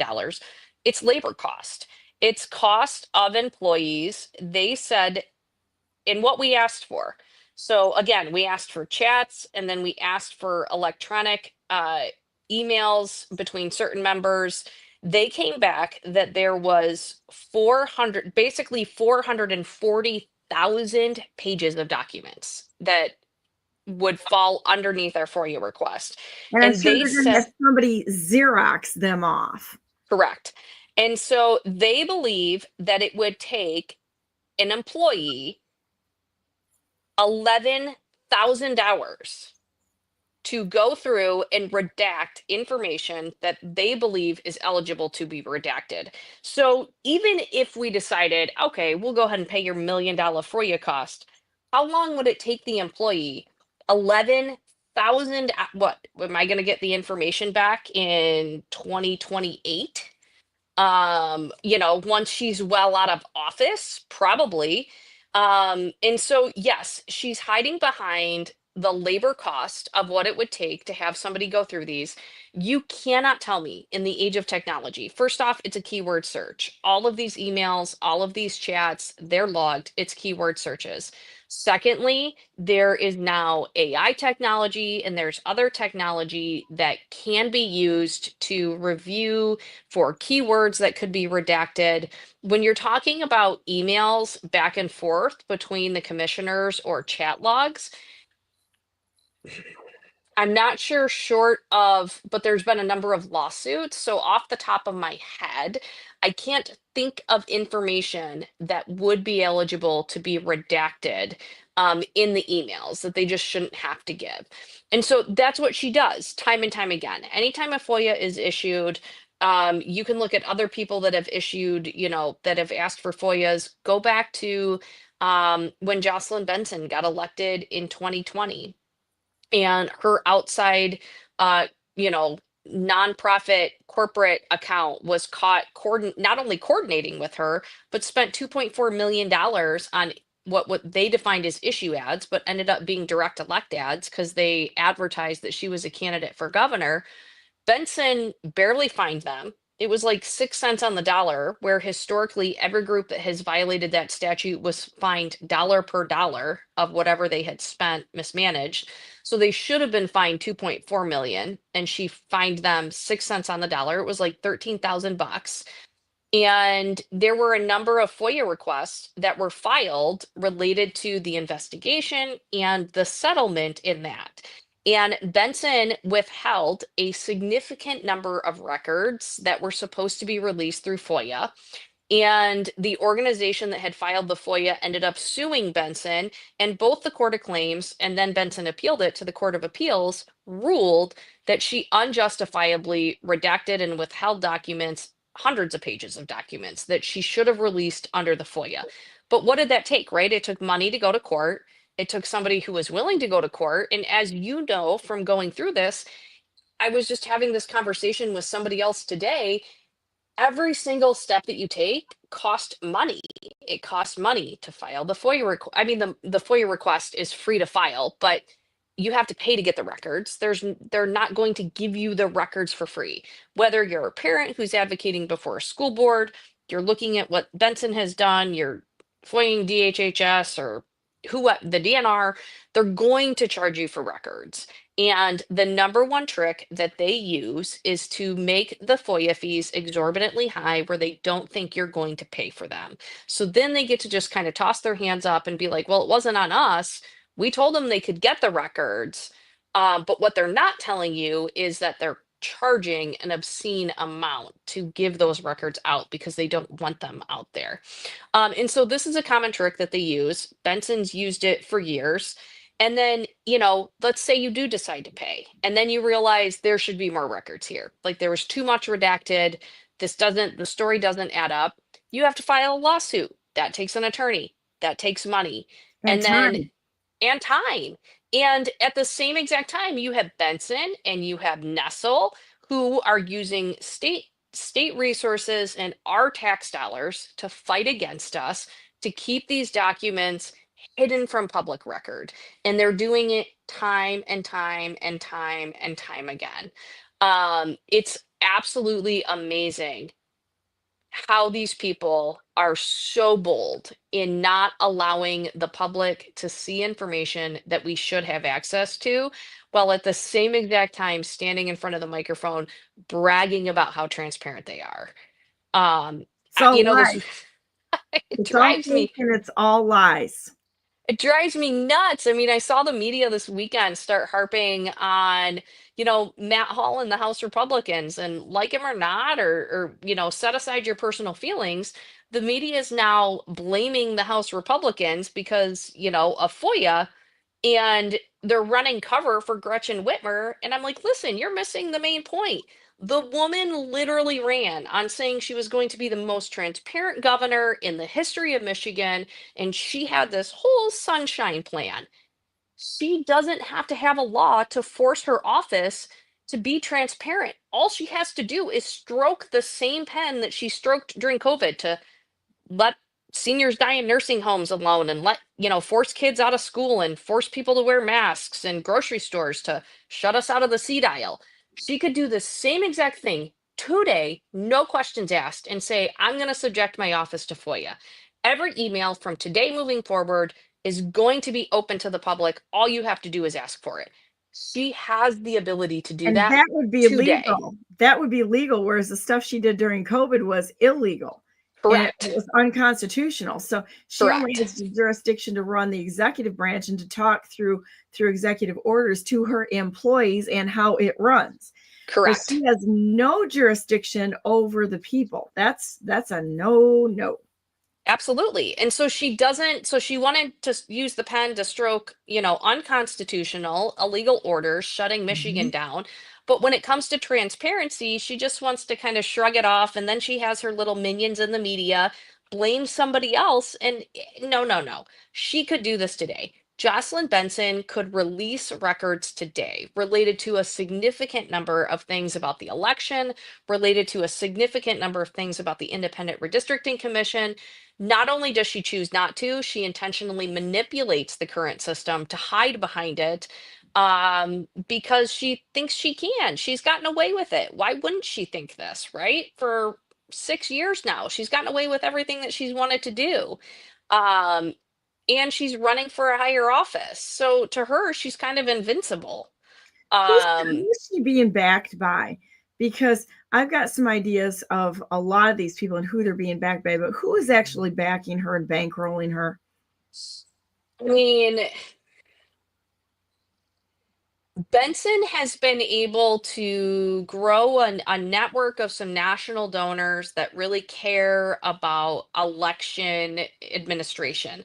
Like it or not, the Democrats for a long time have recognized the importance of certain positions. If you go back to 2018, I specifically remember being incredibly vocal about the fact that I thought we were going to lose the governor's race. I did not see any path for Republicans winning that. I wasn't sure where we were going to go on the attorney general's race. As out there as Dana Nessel is, I still thought there was a path for her to win. I was very vocal that I believed Republicans should hunker down and no matter what we do not lose the Secretary of State's race. I truly do believe that the person who administers our election is one of the most important elected officials in the state of Michigan. And that has borne fruit over and over and over again, especially as we've had these major constitutional amendments that have changed our election laws, that she's had to implement, and that's had such a big impact. And so Benson is really kind of coming out of the Soros, the major national donors who have installed individuals into certain spots. You got to remember, Jocelyn Benson was not the pick for Secretary of State back in 2018. She was not the Democrats' choice. Neither was Dana Nessel to come out of that convention. There was actually two other individuals. Don't even ask me who they are. That's how irrelevant they are now. But they were not the pick of the mainstream Democrat Party. That's partly why Dana and Jocelyn and Gretchen don't get along, is because they were not supposed to be running together. There were supposed to be other people that filled those positions. And they kind of came out of nowhere. They won the convention, then they won these seats.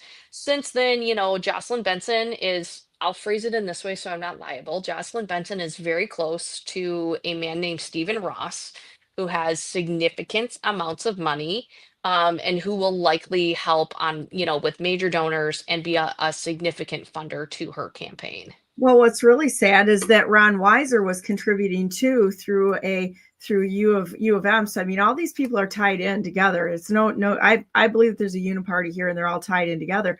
So you got Stephen Ross and Dan Gilbert over there. I believe that they each made a $5 million donation to Benson, to Benson in some form or another. And so we need to look through some of this contribution stuff that's going on.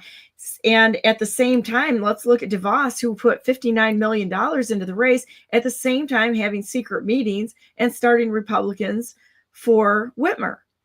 The whole thing is so jumbled up that a normal, average, everyday person who looks at this political nonsense goes, we got nothing. We literally have nothing out there at this point in time. And when you have the political parties taking PAC money as well as dark money, the parties themselves are a domestic and foreign threat to the United States right now. They refuse to clean themselves up and do the right thing and call them out for what it is, and go after these people legally. And it's left to the rest of us out here going, okay, I guess let's see, who can I sue? And how do I sue? How do I get into this and exact some accountability? Because it is not self-patrolling. It is not holding each other accountable. And it's very disturbing to most of us that are out there, because it just looks like one big political moron circus out there of people who are in it, who are placed, who are placed, and it's upside down. The state should only be there as a record keeper. That's it.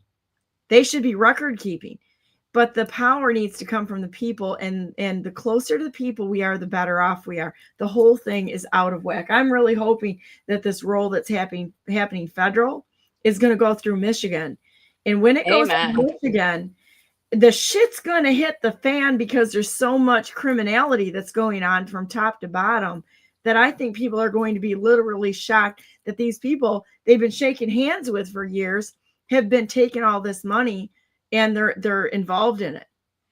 I think there's just a level of, I think the level in the federal, to me, the federal government is putting on display what could happen here in Michigan.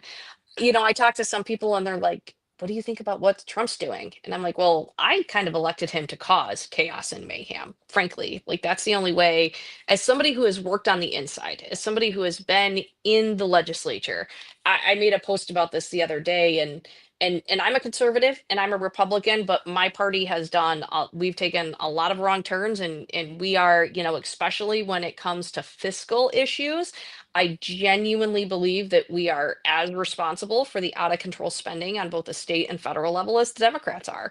I've never met a Republican that, when push comes to shove, won't vote to raise our taxes instead of budget cuts, because every single budget cut has a special interest group that's associated with it. I'm just giving you a high five right there for that statement, because it's just like the J6ers. Marjorie Taylor Greene is one that most of J6ers cannot stand her because she could have done something to stop it. And they all go along to get along, and they slap the label on their face. And we're supposed to believe that these people are either Republicans or Democrats. I think they're straight up communists. I really do, that have infiltrated our nation. Oh, I believe there are some. And so, yeah, I think the problem.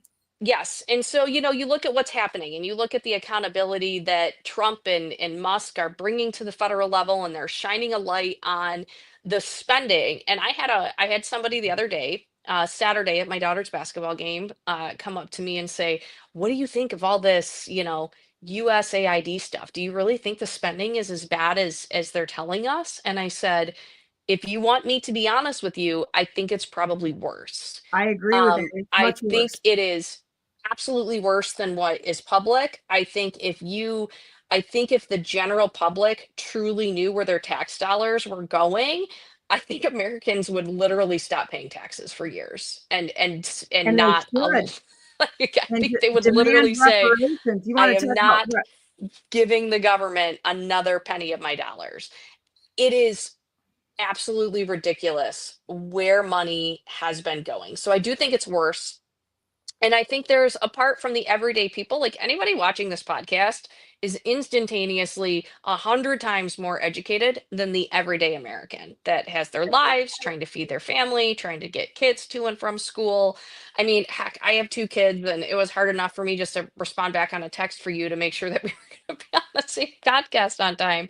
And I'm overly educated and involved and informed compared to most everyday Americans. And I think there's a part where it's like people don't want to genuinely believe that their government has done that much wrong or mismanaged money or could be that deceitful. So I think there is a part, it's like your natural human instinct, right? Like you don't want to believe that your government could have done all of these things. I believe that, especially on a federal level, they're doing all of that plus more. I made a quip and I was like, man, if people think, the government having access to all your payment stuff for Social Security and Medicaid and Medicare was good, wait till they see what they did with those ancestry DNA tests that you guys have been taking. And that's a little bit of a quip, but it's not a little bit of a quip. I think if people generally knew how in our lives the federal government was, you would turn off your Ring doorbell, you would cut off Alexa, you would close off your refrigerator and never buy. I mean, I remember 6 years ago we had to buy a new fridge, and I'm standing in Lowe's, and this one person was like, "Oh, let me show you this fridge. You can be standing in Meijer and you can Bluetooth right into your fridge, and it's going to show you an inside live look of your fridge so you know what's in it." And they're like, "Isn't that great?" And I was like, "No, because if I can Bluetooth into my fridge, the federal government, like, why would they care what's in my fridge? But like the maybe they're intrusive hungry, who knows? nature, like all of this opens a door for hackers, the government, the Chinese. You can think it sounds crazy, but I genuinely do believe everyday Americans, underestimate what China is doing to us on a national security level with technology. And I think that plays in the election space as well. I think we have all witnessed, like it or not, that there on both sides has been foreign interference in our elections.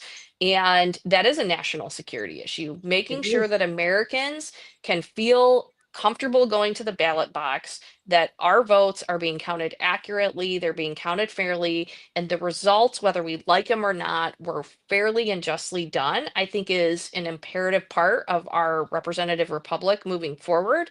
We have to continue to feel that the election was done properly. Otherwise, the whole basis of what the founding fathers did is going to crumble before us. And to me, a big part of this has been Republicans who are just too nice. You see this time and time again. Republicans that are just nice because, if we're nice, when the Democrats take power, they're going to be nice, right? No, when the Democrats take power, they literally run. They run as far to the left as they possibly can. Or They eat don't you alive. care. I mean, there is that part of it too, Well, that's the whole part of it, right? Like they're going to lie about what they're doing. Democrats have no problem lying. They are going to say one thing and do another. They're going to pass legislation and give you the talking point that they want you to give. It's illegal when Donald Trump does something, but when Joe Biden ignores the, US Supreme Court and does stuff with student loans, it's completely acceptable. We're not outraged at that point then, but JD Vance issued a tweet about the Supreme Court, and we're now, what they call our democracy is now going to collapse tomorrow because, Trump and his administration doesn't respect the Supreme Court. Well, you guys didn't either. Let's just be real about that. And so I think, when you just look at everything going on, Democrats have always used the leverage they've had to make policy movements and move the country as far to the left, or move a state like they have Michigan as far to the left as they possibly can. And then when Republicans come into power, we're nice, right? I mean, no offense to some of the past Republican presidents, they've gotten in and they're just nice. It's like they hit a pause button. Or when Republicans or they're criminal. I think they're criminal, and I think they're infiltrators. They infiltrate. And just like Bush was a criminal. He was absolutely as bad or worse than anyone sitting in the seats, but so was Carter. Carter set the, you look at it, they're all in bed together. Carter's a Democrat, sort of. Bush is a Republican, sort of. Neither one of them are. I think they're invading and infiltrating organization that takes the people's good intentions to align with those values and use it against them, because once they say, oh yes, we believe like you, the trust factor goes, great, I've got somebody to follow. And then you start watching them and going, well, wait a minute. The Bushes funded both sides of World War II. Oh, wait a minute. The Bushes were involved in CIA. Oh, wait a minute. They were all involved in 9/11. That's pretty easy to see that little debacle that came through. And watch how they work together to mislead the American public under a label that they trust. I don't think we should trust anybody at this point in time. We need to make them prove themselves no matter what label they come under, because the labels are misleading. And when I was in DC a few weeks ago, I saw a few people that were working there that I think they went there with the intention of doing the right thing. A couple of younger women that I got to talk to, and they were afraid to talk to me, which kind of was shocking. But they did it by changing what they would say. And they were kind of like this, going, well, that's not exactly what's happened. And I'm like, why are you afraid to talk to me and tell me what's going on here? Yeah. And they were afraid. And they were working for Republican. And so when we look at this, if they're afraid to say something that's true, why? There's the question. It's because things aren't what we think they are, nor what we see. And that should be disturbing to all of us on every level. If they can't come out with a transparency and say what's going on, I don't give a crap what label they have. Republican, Democrat, dog catcher, it doesn't make any difference. Nobody should be afraid to say what's true. Right. Yep, I agree. I would echo I would love to see almost, what's happening on the federal level come to Michigan. I think people would be shocked. Here's Gretchen Whitmer yet again wanting to raise taxes and charge us more to drive on the roads after she blew $9 billion on pet projects, after she maxed out the state credit cards, billions of dollars, apparently to fix the roads. I don't know, but we're getting into pothole season now. My sister actually just moved back from DC, and I was like, okay, welcome to Michigan. We're now in pothole season, so don't change lanes on the highway. She's like, what do you mean? And she, about a week later, she called me. She's like, I get what you mean. Don't change lanes on the highway. Well, you know what? The thing of it is, it really makes me wonder a lot, is that when you see these construction projects going on all the time, and I've got a little construction knowledge, of course, So one day I was across the state, and I put the camera on the dashboard when we were moving across the state. 20 miles, we had 4 lanes of orange barrels. I know heavy equipment fairly well because of the businesses that I'm in, right? And In that 20 miles of barrels, maybe the barrels were maybe 30 to 40 feet apart in most areas, 4 lanes of them.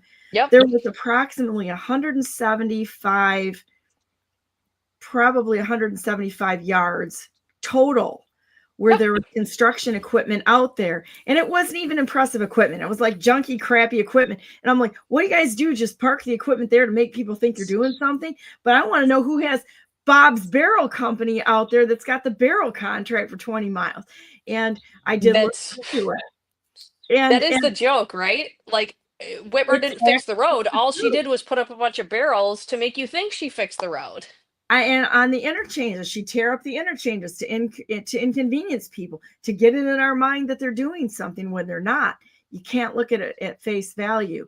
The other thing is how many times they've used substandard equipment and things that have planned obsolescence in the construction contracts. All right, guys, we're not a bunch of dummies out here. We know what's going on. They could be using basalt rods instead of using the normal re-rod or rebar in the construction project. But why are they doing that? Because they want them to fail so that they can have more contracts to launder more money to their buddies out there that are getting the contracts.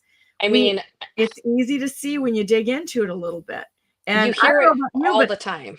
I'm not putting up with the shit. I'm calling it out. It's like, this is nonsense. We got an interchange over here on M6 and 176. Of course, they forgot to put an additive in it. So right after the warranty went out on it, oh no, however could this have happened? It failed. We're going to have to redo the whole thing as soon as it was out of warranty.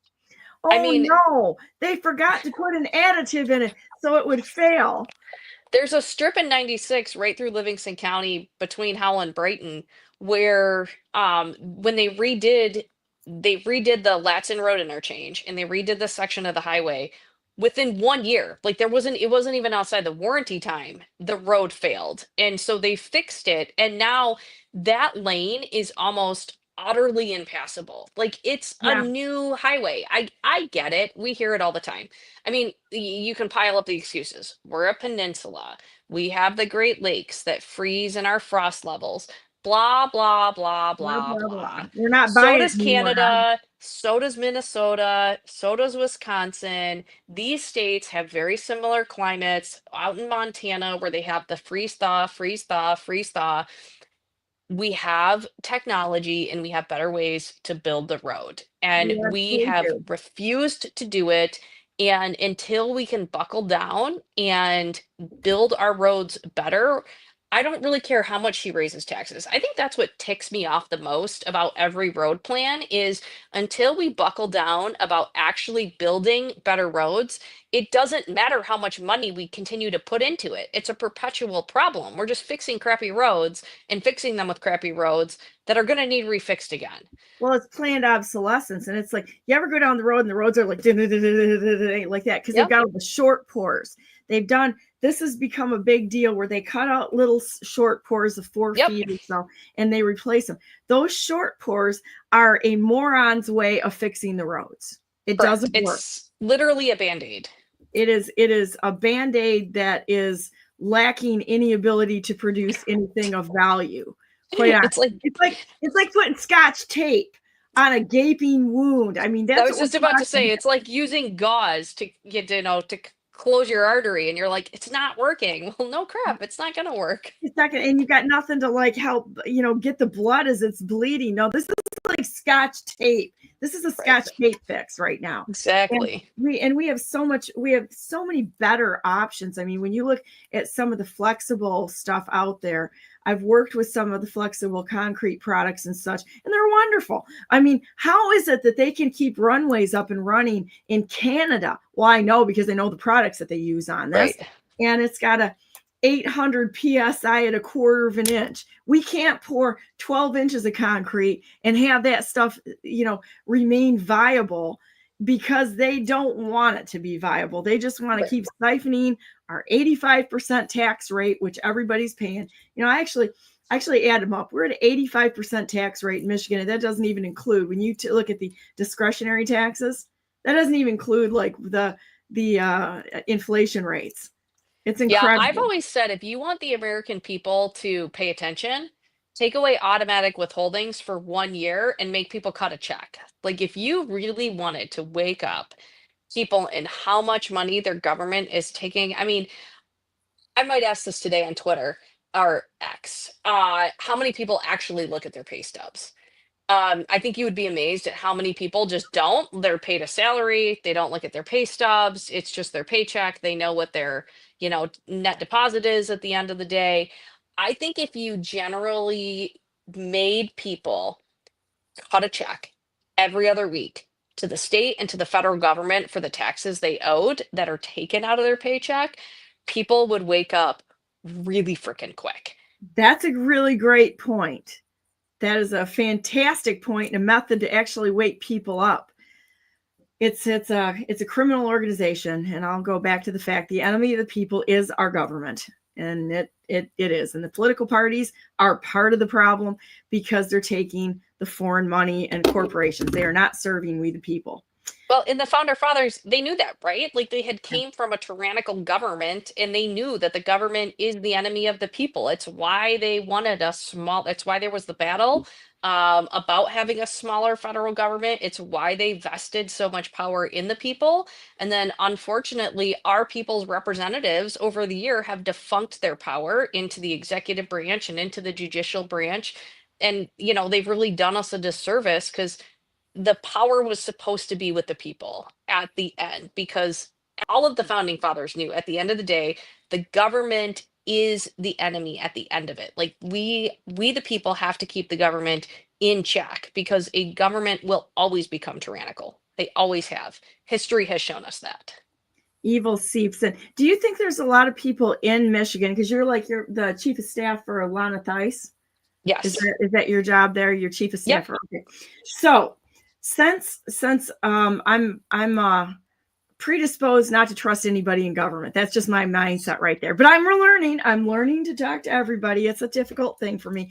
But do you think that there are quite a few people that within the government that are actually fighting for the people because we're not seeing it? Yeah, I think that's a great question. Yes, I do think there are a number of people who genuinely want to fight for the people, and they are doing what they can. But I think there's a significant number of them that don't know what they can do. They don't have the true ability to communicate what they're doing, or they lack the tools and resources to be really effective. Some people might throw food at your screen when I say this, but I think previous to the ballot initiative that just passed changing term limits, I think the term limits that were adopted by the Michigan voter was one of the most detrimental things that happened to our state, because serving 6 years in the House and serving 2 terms in the Senate, I have literally been in the room with lobbyists or other organizations that basically say, it's great that you oppose this. We will literally outweight you. We will be here longer than you will, and we will outweigh you. I have also been in the room when organizations, I can think of one off the top of my head, the MEA, literally walked into a meeting, sat down, and flat out lied. And I was able to speak up because I was the chief of staff for the former state rep who actually made the deal with the MEA at the time when we were cutting budgets and we were in a $2 billion deficit back during our rough times. And I said, I got to speak up. That's a lie. It is a flat out lie. And I know it's a lie because I was in the room when the deal was made, and they were trying to lie about what the deal was and how they had gotten screwed. And this is how they needed help. And they didn't really make the deal or agree to it. They have, people have no problem lying. There's not a lot of institutional knowledge around about deals that were made years ago. There's just not a lot of knowledge about issues in our state. And when you have a perpetual turnover of the elected official who is supposed to be your voice, and they don't even know where the bathroom is or how to be your voice, I think that has caused an issue. I'm hoping the new term limits bill helps to right that. But you still, at the end of the day, have a fundamental thing where you have to elect the right people. You have to elect people that are going to go represent you either in Lansing or in Washington, D.C., or on a state level here in Michigan. that are going to try to do it right. And then you have to hope that the people you've elected are going to surround themselves with people that help and encourage them. I've also unfortunately witnessed a lot of times people come to Lansing either in the House or the Senate or in other capacities, and they surround themselves with staff or with advisors who, I mean, just look in the last couple of years, how many Republican staff now work for Dana Nessel, now worked for Joe Tate, now work for Jocelyn Benson, now run the department. I mean, Liz Hertel used to be a Republican policy staffer in the House Republican Policy Office and is now the Democratic director of DHHS. Is it true that the Speaker of the House picks the staff? Because that's what I've heard over and over, that honestly, you can go into Lansing, but it'll be the Speaker of the House that picks your staff and also will tell you, because I was told flat out when I ran for governor, they're going to take you down in the basement, tell you how things are, and you're either going to fall in line or you will be relegated into having no voice, no committee assignments, and anything you bring up is going to get thrown in the trash. They'll silence you. So sounds like a mafia. Right. So technically, per the rules, every employee of the House, Republican and Democrat, is an employee of the Speaker of the House, because the Speaker of the House runs the House. And every employee in the Senate, Republican or Democrat, is an employee of the Senate Majority Leader, because the Senate Majority Leader runs the Senate. Now, I have worked there nearly 23 years now. And so I have seen a lot of speakers, and I worked 16 years in the House, and now I've been in the Senate for that whole time. So I've served under a lot of speakers. Very rarely does a speaker ever interject themselves in office hirings of who a staff member or who an elected state representative wants to have work for them. There have been occasions where you've seen speakers say, no, for one reason or another, we're not going to allow that individual to come in to the office and work.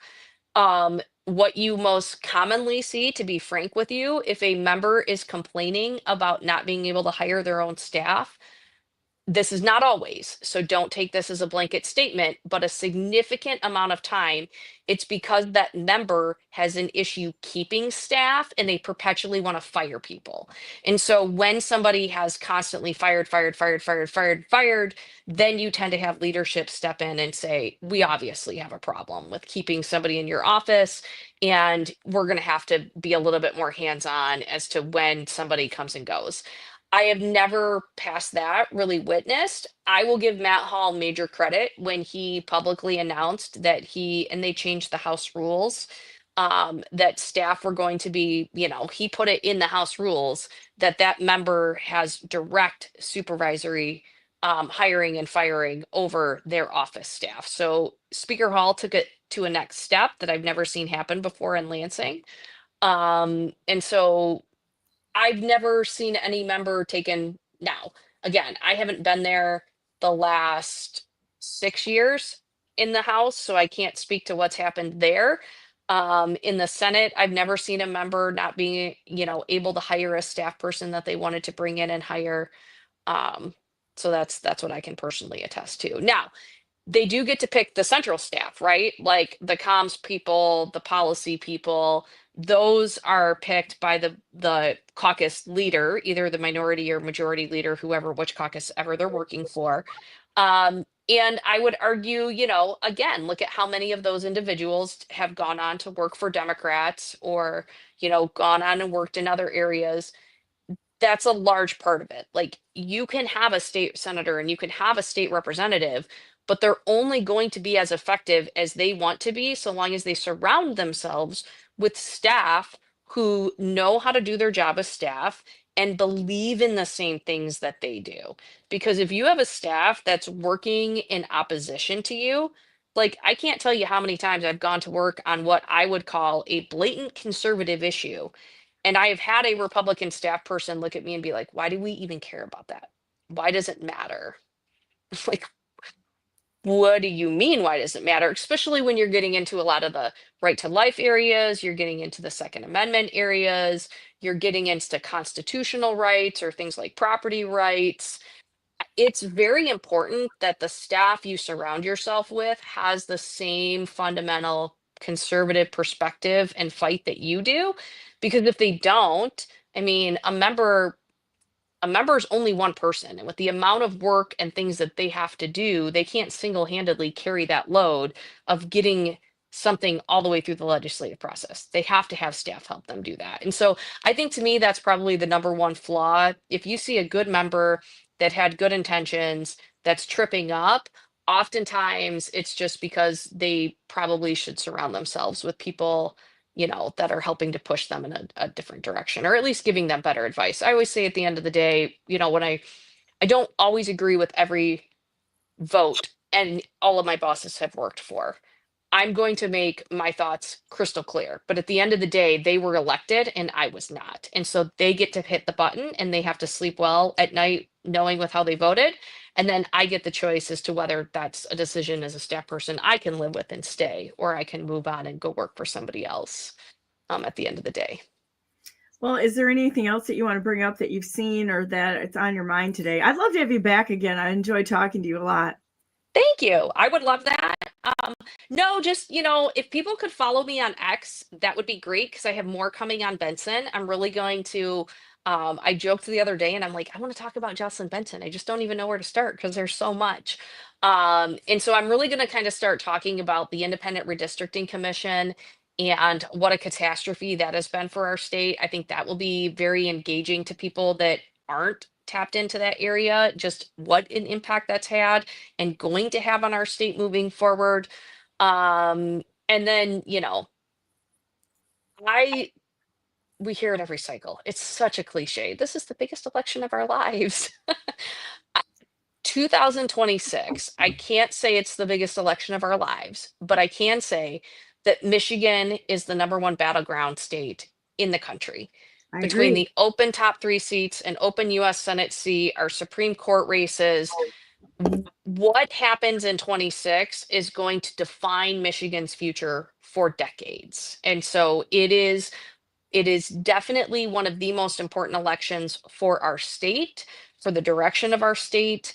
And, Republicans working in tandem and moving forward in 26, understanding the importance, to me, is just something I'm really passionate about, because if we allow somebody like a Jocelyn Benson to become governor, it's going to be really hard for me to start to see how we recover from that. I want to see people that aren't tied into the system money-wise, who are in it not for self-gain, but as a duty to right what has gotten so out of control. The only thing I'm interested in at this point in time is to see somebody that can run it like a true CEO or business person and start cutting. And I mean cutting deep. Because we have so much pretended legislation and rules and such that they just sort of, like, I don't know, made up on the fly, and nobody called attention to it, and it's got to be nullified. I want to see people that are willing to nullify. That's the only thing I'm looking at right now. Our state budget is creeping upwards of $100 billion. I mean, the state budget was like $27 billion when I started. She just proposed an $83 billion budget, and that is for the second year in her third term. What most people don't even begin to recognize are things like the earned income tax credit and all these things she bragged about.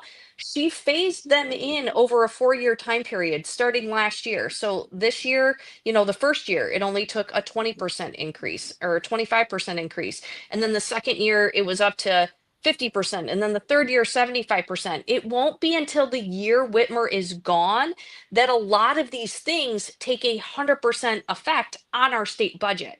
So the fact that she's already proposing tax increases, we're already having spending issues. She's already basically draining things down to leave no money on the balance sheet.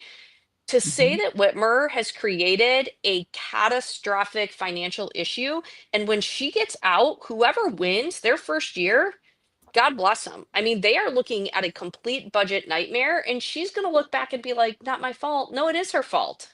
Well, it's just like what Nessel did with GBI strategies. I don't know. She acts like a little girl. I don't know. I gave the information to the state police, and then what? You walked away from it, child? Right. It's like she just walked away from this and says, not my problem. I beg to differ with you. This was your problem. You don't just get to walk away from somebody and say, I don't know what happened. I turned it over to somebody else.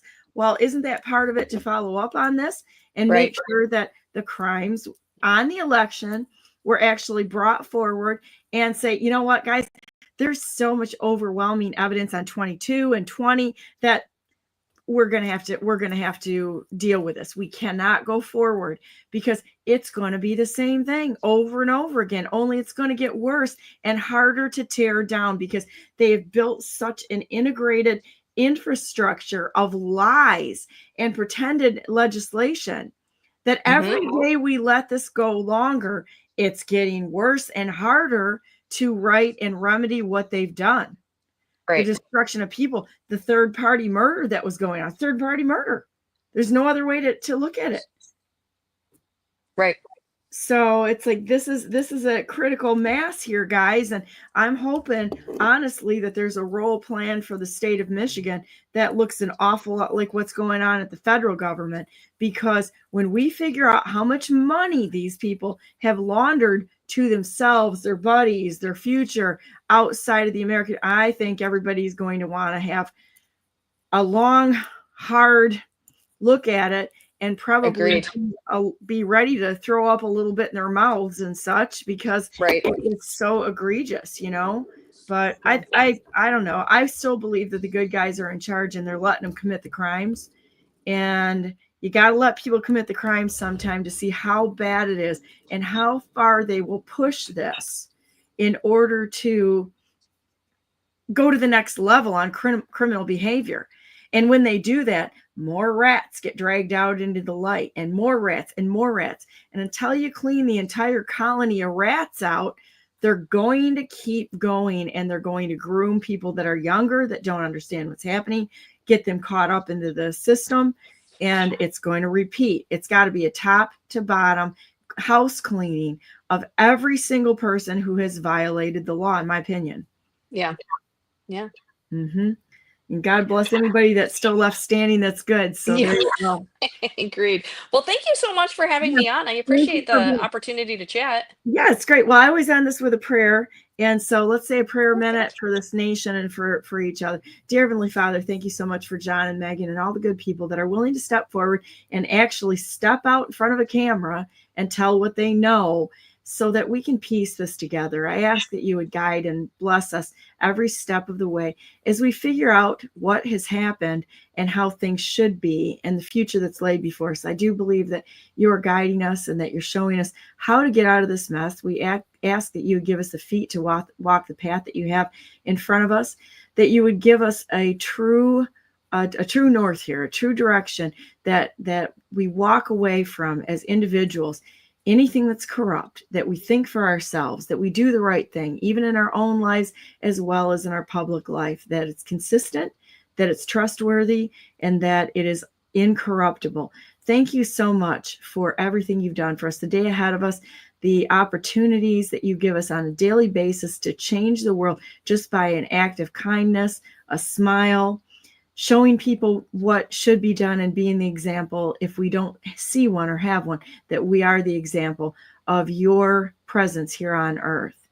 We are interested in one nation under you, indivisible, with liberty and justice for all. And we ask that your favor be upon us in what we do as we try to unravel and get out of this mess that we're in right now. Thank you so much for loving us, for sending us your only begotten Son to be our Savior, for the guidance, direction, and provision that you give us every day, and that we know that we can turn to you on every step of the way, and you will welcome us back in and say, like good Father will, come on, you can do it. Pick us back up, put us on our feet again, and we get right back into the fight again. Thank you so much for everything. In the name of Jesus Christ, we pray. Amen. And with that said, I'm going to go to that part of the show, boys and girls, where we go to ding, ding, ding, ding. This is my 2022 protest. Go to BrandenburgForGovernor.com because I'm the best non-conceder who has ever not conceded in the history of the United States of America. And I'd like to have a discussion with President Trump, the rightful president of the United States, who has been the rightful president for a very long time, about what's going on in cowboy boots. We'll see who wears them better and then have a real discussion, right? So with that said, everybody, realize you're not alone. There's a lot of good people out there who are working to right this republic, not a democracy. Don't be stupid. It's not a democracy. It's a republic. And to right this and do the right thing in the eyes of God Almighty. That's what we're out here, because there's only one perfect, and he chose not to throw a stone.